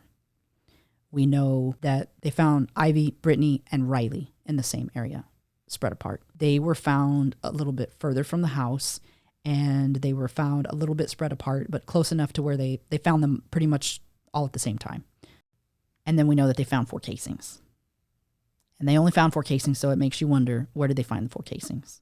Well, we know one casing they found was at the suicide location Right. of McFadden.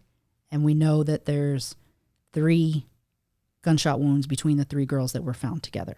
So is that the scenario? Or is the scenario that the 3 bullets that were fired at Holly and the 1 bullet that McFadden fired at himself were found in the same area? One casing was found where Jesse was at. That's a definite. Those 3 other additional casings, we don't know if it was from the other girls or Holly. And if they were found where Jesse was at, then we can have more certainty that Jesse and Holly would have been the last people alive before Jesse committed suicide. Yes. Something that I can tell you about the autopsies is this. I've seen Holly's, I've seen Jesse's, and Jesse didn't get a full autopsy, by the way. And he should have, but he didn't get a full autopsy. The condition of Holly's body is worse than one of the children's autopsies that we saw. What that says is that she was alive longer than the child's autopsy that we saw. Potentially. There's a high probability. Very high probability. Yeah, there's a high probability that she was alive longer than one of the children. Yes. And so I just want to throw this out there for you guys, because our goal is not to choose a side. Our goal is to uncover the truth and to put it out there. So we're not hoping that one side versus the other side is responsible, or, we think that this person should have done this. That's not our goal in all of this. So I'm saying that because as I tell you guys this, I would like for you guys to keep an open mind in looking at this. So whether you're a parent or not, I want you to think about knowing that children are in danger and how you're going to respond. The marks that Holly has on her body do not indicate she fought. She doesn't have defensive wounds. No, none. The few markings that she does have are more consistent with scratches, not even so much dragging. Due to her size, more than likely she wasn't drug across the ground, because she would have had more markings than she had. And this is me speaking without seeing the condition of her body. And the autopsy reports, honestly, they're very different from each other. Even in the measurements that they gave, one did centimeters, one did inches. It was like they were done at different medical examiners' offices. Completely strange. But regardless, in the details that were provided in these autopsies, it does not paint a picture that Holly was fighting for her life or anybody else's life. There is a theory that potentially Holly was killed first, and that would indicate why she wouldn't have any defensive wounds. What is your thought on that theory? If that occurred, and that very well could be, I can't imagine that you would go without a fight. I can't imagine that you would stand out in a field and allow yourself to be shot knowing that your children are in the house. or that other kids are in the house. Like, I don't see any way, shape, or form how you're able to do that, whether you're a parent or not. Just knowing that there's kids in danger, because obviously if somebody's trying to kill you, everybody else in that home is in danger. Okay, so the theory is that Holly, Michael, and Riley were all killed before the Saturday excursion. That's kind of a theory that's been floating around. Yes. And if that was the case, then the condition of the autopsies, the condition of the body when they conducted the autopsy would indicate that Michael and Riley and Holly would all be of the same level of decomposition. Yes. Okay. And there are some things that play into the decomposition of somebody's body and whether or not it can be quicker or slower.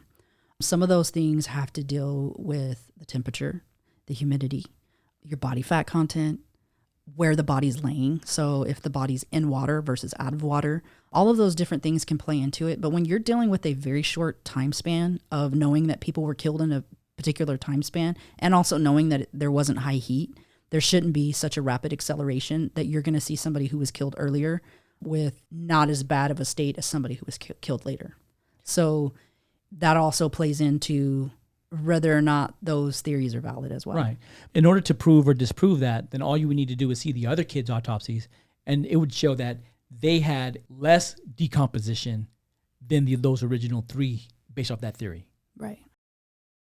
And the other thing too is that it's hard to believe that you would leave the person alive longer who would be your person expected to fight the most, an adult, a larger person. So if you're planning on killing everybody and you're planning on committing all these heinous acts, if that person isn't in on it, that's a liability that you're going to get rid of. There is a theory that he could have kept her alive to the end, tied up, but it doesn't make sense why you would do that. It's not logical. Right. It's not logical. Now, could he have put her in the big freezer that was in the home and kept her there out of sight from everybody?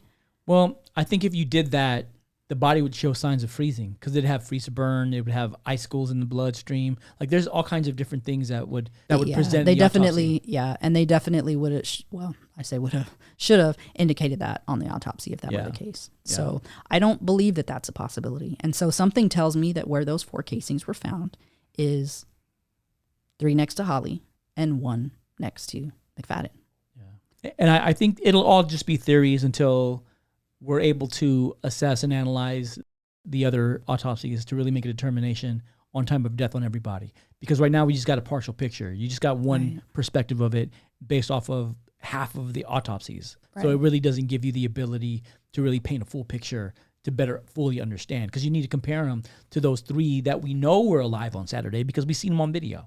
Right. We've had some people ask us specifically about the crime scene when it comes to investigators showing up and finding bodies and why they didn't enter the house. And I actually even saw a Facebook thread where one of the officers made a comment about how the crime scene was outside, so the house wasn't considered a crime scene. So the property is all one property, and therefore that entire area is a crime scene. So I don't know where he got his investigator knowledge. Yeah. But that's inaccurate. It wasn't CSI. So if he would have watched CSI, he would have got it right. He would have known better. Yeah. But I bring that up because I know some people think, well, how could they possibly not have gone in there? The other thing too is that you are not supposed to make assumptions when you show up to a crime scene about what's occurred. There's been instances where somebody stood in front of somebody and said, kill yourself. So you can't show up to a scene and say, oh, it's a murder-suicide, guys, case over, open shut. That's not the way that it works. Same with an active shooter. You don't show up and assume that there's only one shooter and close up shop. No, you clear the building to make sure that nobody else is in the building. And these are major defects in the investigation that cause us to then begin looking at corruption. Right. Because it's so grossly negligent. It's not even a little negligent. It's not like, oh, we missed a phone or, oh, we missed a computer. No, we missed all the computers. We missed all the phones. So at that point, you have to start looking at corruption as the root cause. There's no way these investigators could be that dumb. There's just no way. Well, Oklahoma is 48th in education and medical, so you could be That dumb? dumb and crazy. Just saying. Yeah, it's pathetic, but that warrants an investigation from the FBI. The FBI should be digging deep into what happened here because it's no coincidence they left all the evidence behind. Not just that, but there's some interesting inconsistencies as well, such as the chains and the locks. Yeah. So there's a receipt that was conveniently left out, and that receipt Doesn't match any of the locks. doesn't match the chains and the locks. So who bought the chains and the locks? Love to see that video. We know that one of the police officers works at the Walmart, probably where Yes. they were purchased. Do you happen to know who bought the chains and the locks? Interesting. Yeah, it is interesting. And let's see if that video disappears, like the Brahms video where the city council people were meeting for their private meeting, which is highly illegal. That Yeah. video disappeared. Let's see if the Walmart video disappears. Sure. Those are things that we're continuing to pursue and continuing to dig into to understand what is the level of corruption here. Is it all just coincidental, or are there other things for us to uncover and dig up? Now, as we look at impact on families in the community is devastated. The community has been devastated since day one. And they continue to fight for justice for the children because it's so easy to allow this entire case to just slip into our memory and slip into something that happened in the past and to not ever really bring true justice to these children. Yes, McFadden is dead. We understand that. But there's more to it than just McFadden. McFadden's not going to be the only monster that ODOC lets out onto the streets. And so we've got to fix this so that future monsters don't attack our families and don't attack our children. Now, looking at the aftermath and the legacy of our survivors, and not only our survivors, but also our victims, what have the effects been on our survivors and our victims? Well, you know, truthfully, right now, what I think is truly tragic is because of how this investigation has gone, I think that these guys haven't even had a time to grieve. I think that right now, these families are seeking justice. They're seeking for a proper investigation to happen. And in that, they are not able to grieve. So I think that right now, they're like in this kind of pause because they can't do that. But, you know, you think about the fact that Crystal Strong basically tried to tuck away her assault for years. People who never knew what happened to her just found out. So this is a wound that never healed, that has now been picked open, that she's now having to deal with. And that can't feel good. And then you've got Caitlin Babb, who he messages right before he quite possibly takes his life. I'm pretty positive everybody was dead at the point that he messaged Caitlin. But regardless, he sends her the message that he did. And that also cannot feel good. So she's already been victimized by the state and ODOC for 5.5 years. And then this is just one more thing. And then you've got the families. So now you've got the families of the children who are murdered. And you have one family who, you know, people are looking at the possibility that McFadden's wife could have played a part in this. And so they're dealing with losing their grandchildren and dealing with the possibility that their daughter or family member has lied to them and could quite possibly be involved, and that can't feel good. And then they're also at the same time having to deal with the fact that they lost their grandchildren, 3 of their grandchildren. Right. We've been given some information that custody of the kids were not even Holly's at the time of their deaths, that it was another family member. Wow. And we haven't validated that yet. It's something that we're looking into right now. But potentially the kids shouldn't even been there. Yes. And that also would be something that that family's dealing with if that is, in fact, the case. And then you have the families of the 2 girls who were staying the night and the kids who were invited who didn't go. And they're going to have survivor's guilt. They are going to have survivor's guilt. Yes, their families are happy that they weren't there and, you know, thinking, hey, thank goodness, you know, my child didn't go. Absolutely. But those children are going to have some severe mental health issues that they're going to need therapy for, and probably for a very long time. Right. And then for Ivy's parents and Brittany's parents, They are right now not even able to grieve because they're having to deal with the botched investigation. Yes. Even if you're not a parent, just think about these young kids who don't get to finish their lives, didn't even get to reach adulthood. Yeah.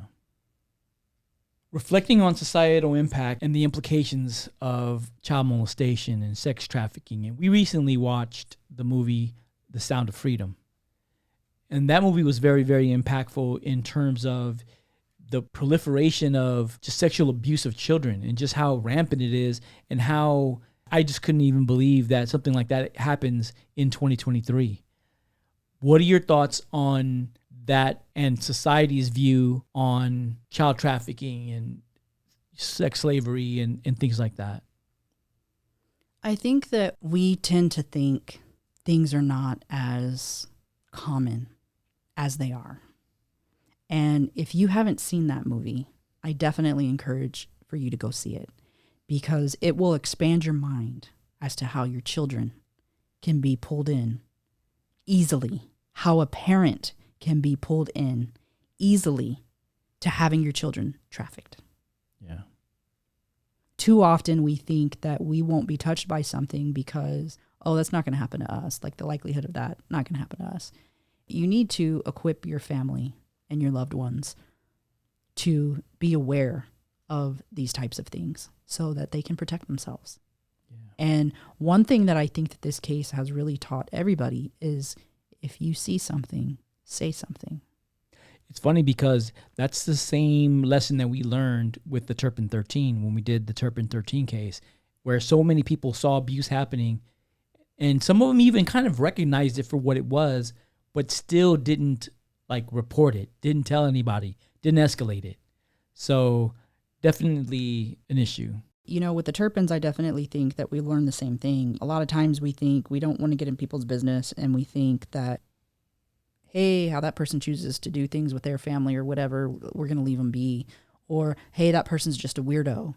You know, I think that we've learned that we need to look into these things. And definitely for our children's sake, when they're going to be around somebody for long periods of time. And I know that you can't do it with 100% of everybody, but do your due diligence in, you know, looking into these people who are going to be around your children. This is a great segue into prevention and lessons learned, because the one thing that I think we all learned is that everyone can be a sexual predator. There's no definition. This is a predator. This is not one.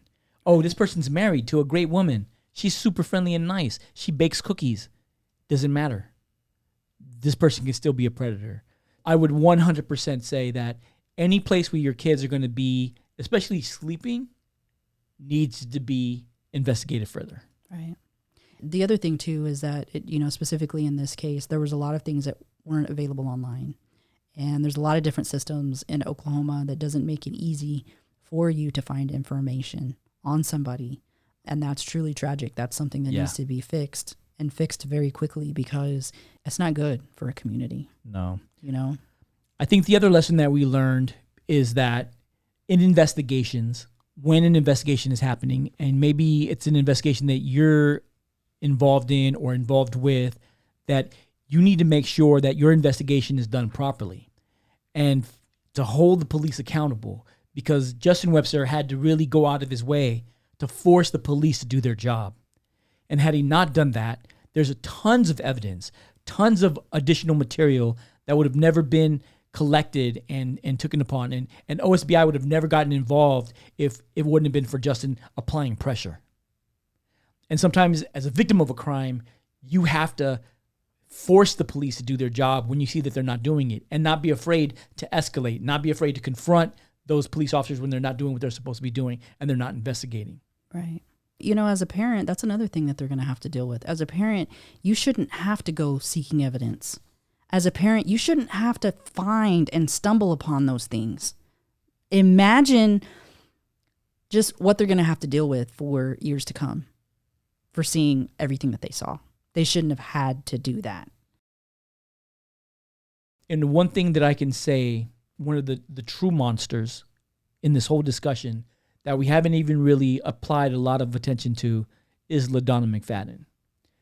And the reason why I say that is because if we look at all the victims, to include Stephanie, to include McFadden's grandfather, to include Caitlin, to include Crystal, LaDonna was a facilitator in all of those crimes in one way or another.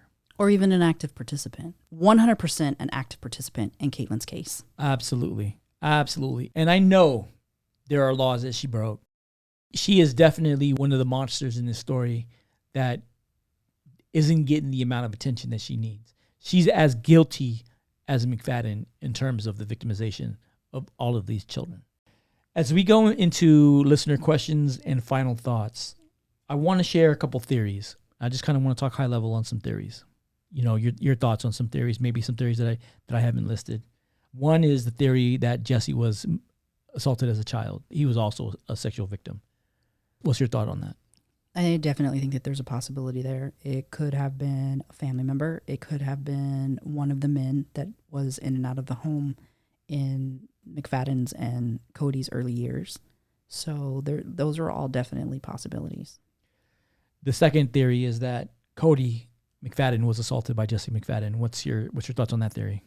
I 100% believe that to be the case. And I say that because of the reaction that Cody had early on with, after Crystal Strong's assault.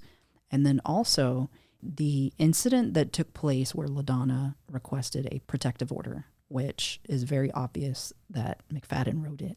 Right. He even says the defendant, it's in his handwriting. But regardless, that incident took place very close to the time that McFadden got out of prison. And you're talking about somebody who had been alone with somebody for years in a trailer and abused and had finally gotten away from that person. And then that person is welcomed with open arms by their mother. Right. At the home where Cody is living at the time. Right. So that was not going to be a happy family reunion. Right. That was 100% going to be a psychological breakdown for Cody. And I believe that it was. And it's so very unfortunate. Cody has done some things, obviously, that aren't good that we've seen and that people have put out there. And I'm definitely not giving him an excuse. I don't do that. But I can tell you that the behaviors that Cody has exhibited are all behaviors of somebody who was sexually molested as a child. Yeah. What is your thoughts on the theory that Holly was complicit in the murders? I believe that there's more pointing to the fact that Holly was complicit as opposed to not. And that's unfortunate, but I believe that to be, at this point in time, from the information that we have, I believe that to be a definite possibility. So, and, already the things that we've discussed. Also, one of the things that I kind of wanted to bring up as far as that's concerned that I want people to know is that they've done research on spouses or girlfriends, significant others who partake in violent crimes with the person that they're with. And one of the things that they've found is that the brain does something really crazy when a person sees that person that they love and that they adore.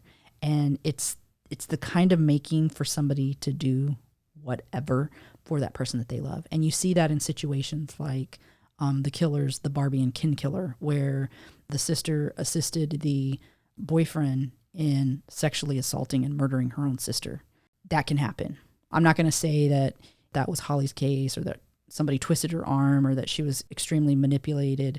I don't know what the factors are surrounding that. I know what science backs, and I know the facts that we currently have, and things that you would expect to see of somebody who wasn't complicit, we don't see. That's disturbing, but we also don't have 100% of the pieces to be able to give the most educated, give a definitive answer for that.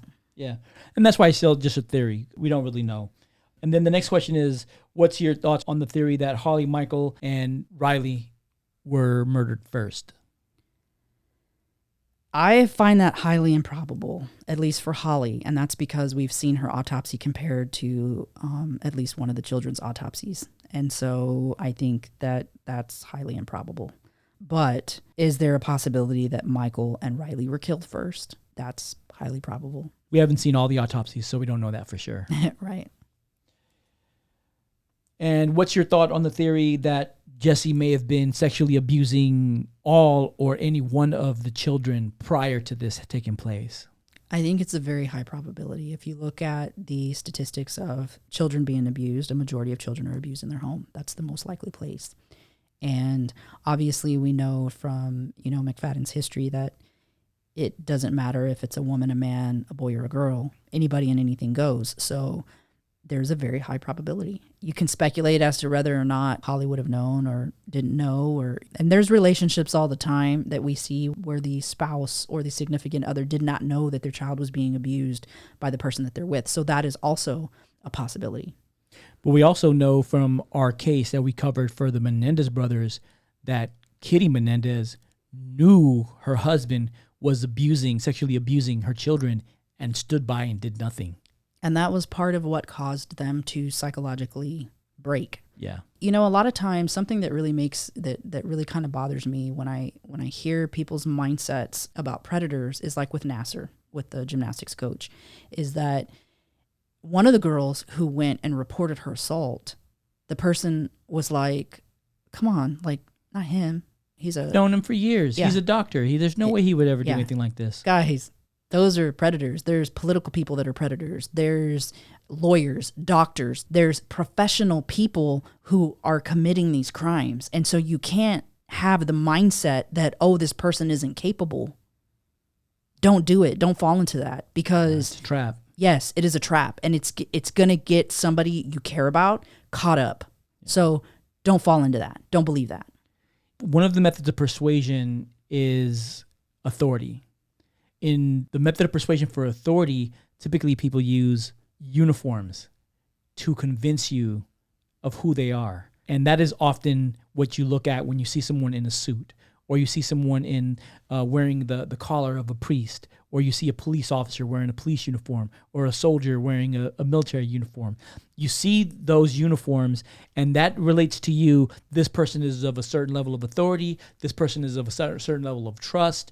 And so you give blindly to that authority without consciously thinking about what it is that you're doing. And I think this kind of happened with the situation with Holly and with McFadden, because people saw Holly as being a good mom, and they automatically assumed Jesse was also a good dad. And so we need to be, as parents and as adults, we need to be a little more conscious. And if our kids are spending any time with any other adults, and I'm guilty of this, being a father, I didn't always know where my kids were and who they were with. But now seeing this happen, I was just lucky. I was lucky because this could have happened to my family. Right. Because I never went and researched to see if my kids were going to be staying at a sex offender's house. I didn't know. Yeah. And it's something that you just don't think about. You think you know people. You fall into this trap of understanding and thinking, oh, this is the friendly neighbor. This is the guy that always waves at me when I'm cutting the grass. His daughter's friends with my daughter. You don't know if that little girl's being abused. You don't know if that abuse is going to spread over into your family. It's true. Any final thoughts on this case? I would say just to do a little research. Pull up sex offenders in your area. Put in your address. Look and see the types of people that are in your area. Do a little research on sex trafficking. Do a little research on keeping your kids safe, keeping your loved ones safe. I think that can be helpful. There's some things that they talk about where kids are concerned, some old mindsets of, one thing is respect your elders. Not all elders are good. And our children need to know that. Our children need to know that just because somebody is a doctor or a lawyer or a teacher doesn't give them the right to touch you or talk to you any kind of way that they want. And I think it's important to, they say that one big thing that you shouldn't do with your kids is, in a preventative nature, is not to name your kids' sexual parts things like coin purse and whatever it is that you make up, so that you don't say the word, not to do that, because that is one of the grooming tools that's used to desensitize children as to thinking that is a bad part or something that shouldn't be touched or something that shouldn't be done. So tell them what it's called and let them know that it's not okay for people to name their private parts pet names or to, and sometimes we think that our kids aren't ready to hear those things or see those things or know those things. And guys, let me tell you what, if you're not discussing those things with your children, somebody else is. If you're confused about it, then go watch the movie Sound of Freedom, because these kids are little kids. They're not 15, 16 years old. They're 5, 4, 3. These are kids that don't know anything about sexual activity, and you don't want them to learn it from a sexual predator. If I had 2 pieces of advice, I would say 1, discuss things with your kids. Discuss reacting. How do you react? What do you do if someone threatens you or someone threatens your family and says, if you tell someone I'm going to kill your parents or I'm going to kill your dog or whatever it is? Your kids should understand that that's a feeble threat and that they should be able to still bring that to you and that you can handle that and you don't need them to protect you. A lot of times the kids think they're protecting their mom and dad from a threat. It's important for them to know that if someone says something like that to them, that they should bring it to your attention. Also, what is considered to be bad behavior. We had one of our former podcasts, one of the comments was made was that there was a child that felt something was inappropriate, but they didn't know it was inappropriate at the time. They just felt uncomfortable. It's important for kids to know that if they feel uncomfortable, it's wrong. Right. If it makes them feel uncomfortable, it doesn't need to be wrong per se. It doesn't need to be a sexual act for it to be inappropriate. If someone's putting you on their lap or someone's grabbing you incorrectly or someone's playing with you in a way that makes you feel uncomfortable, that needs to be reported. It doesn't just need to stop. You have to tell someone about it because some additional investigation needs to happen. It's really important that kids feel comfortable coming to their mother and father and knowing that they're not going to get in trouble, even if it's their fault. And what I mean by that is like saying, for example, I watched a video yesterday where an 11 or 12-year-old kid met someone on TikTok and then went to go meet him at a house, and it was a test. The parents were testing this kid to see if they were going to do what they were taught. And this kid failed, obviously, went somewhere to meet some guy that she had met online. When she got there, it was their parent that was there, and it was like, what's your problem? Even in a situation like that, the kid needs to understand that if they were to do something like that, they could come back home and tell their parent, Mom, I went to go meet somebody online. I know you told me not to, but I did, and this is what happened to me. And that's important because you don't want your child to continue to be victimized. Right. The last thing that I would say is, if you see something, say something. If you see something, say something. In most of the cases that we've had, that we've looked at, what we found is there's always someone who said, I saw this, but I did nothing about it. So it's important. If you see something and it makes you feel uncomfortable, it's better to be wrong and to raise the flag than to be wrong and have something happen to a child that can end like this situation. Thank you guys for sharing your time with us today and listening to our theories, because some of these are theories that we share. And again, our goal is not to take sides, but to put the truth out there and to help others learn about situations like this so that they can prevent these in their own lives, and to know, what your power is in dealing with people when things aren't going right, such as, an investigation not being conducted in the manner that it should. We want you to know that there's, avenues available to you to assist you in dealing with a situation like that. And it's unfortunate when, as the family of a victim, where you're having to be stressed out about how the investigation's going and if it's being done right, and if they're looking at all the evidence, and if there's a possibility that there's others out there, and are those others going to be victimized before the investigation's complete. There's so many different things that, as the family of a victim or as a survivor, that shouldn't be a stress for you. And it's unfortunate, but there are avenues that you can take. Even when there's corruption, there's avenues that you can take. And we want you guys to feel empowered to be able to do that, and to know that those things are out there, to be able to take advantage of those things, and to work to receive justice, and to work to change a broken system.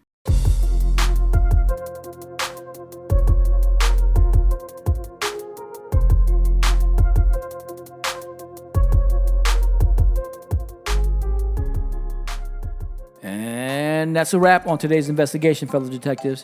If you found this episode both enlightening and captivating, then please subscribe to our podcast show and our Patreon. Leave a review and hit that like button. Share our podcast with others and engage with us on our website and social media platforms. You can find us on all major podcast platforms as well as our website at www.bodyofcrimepodcast.com, where you can access all of our episodes and bonus content, including valuable resources.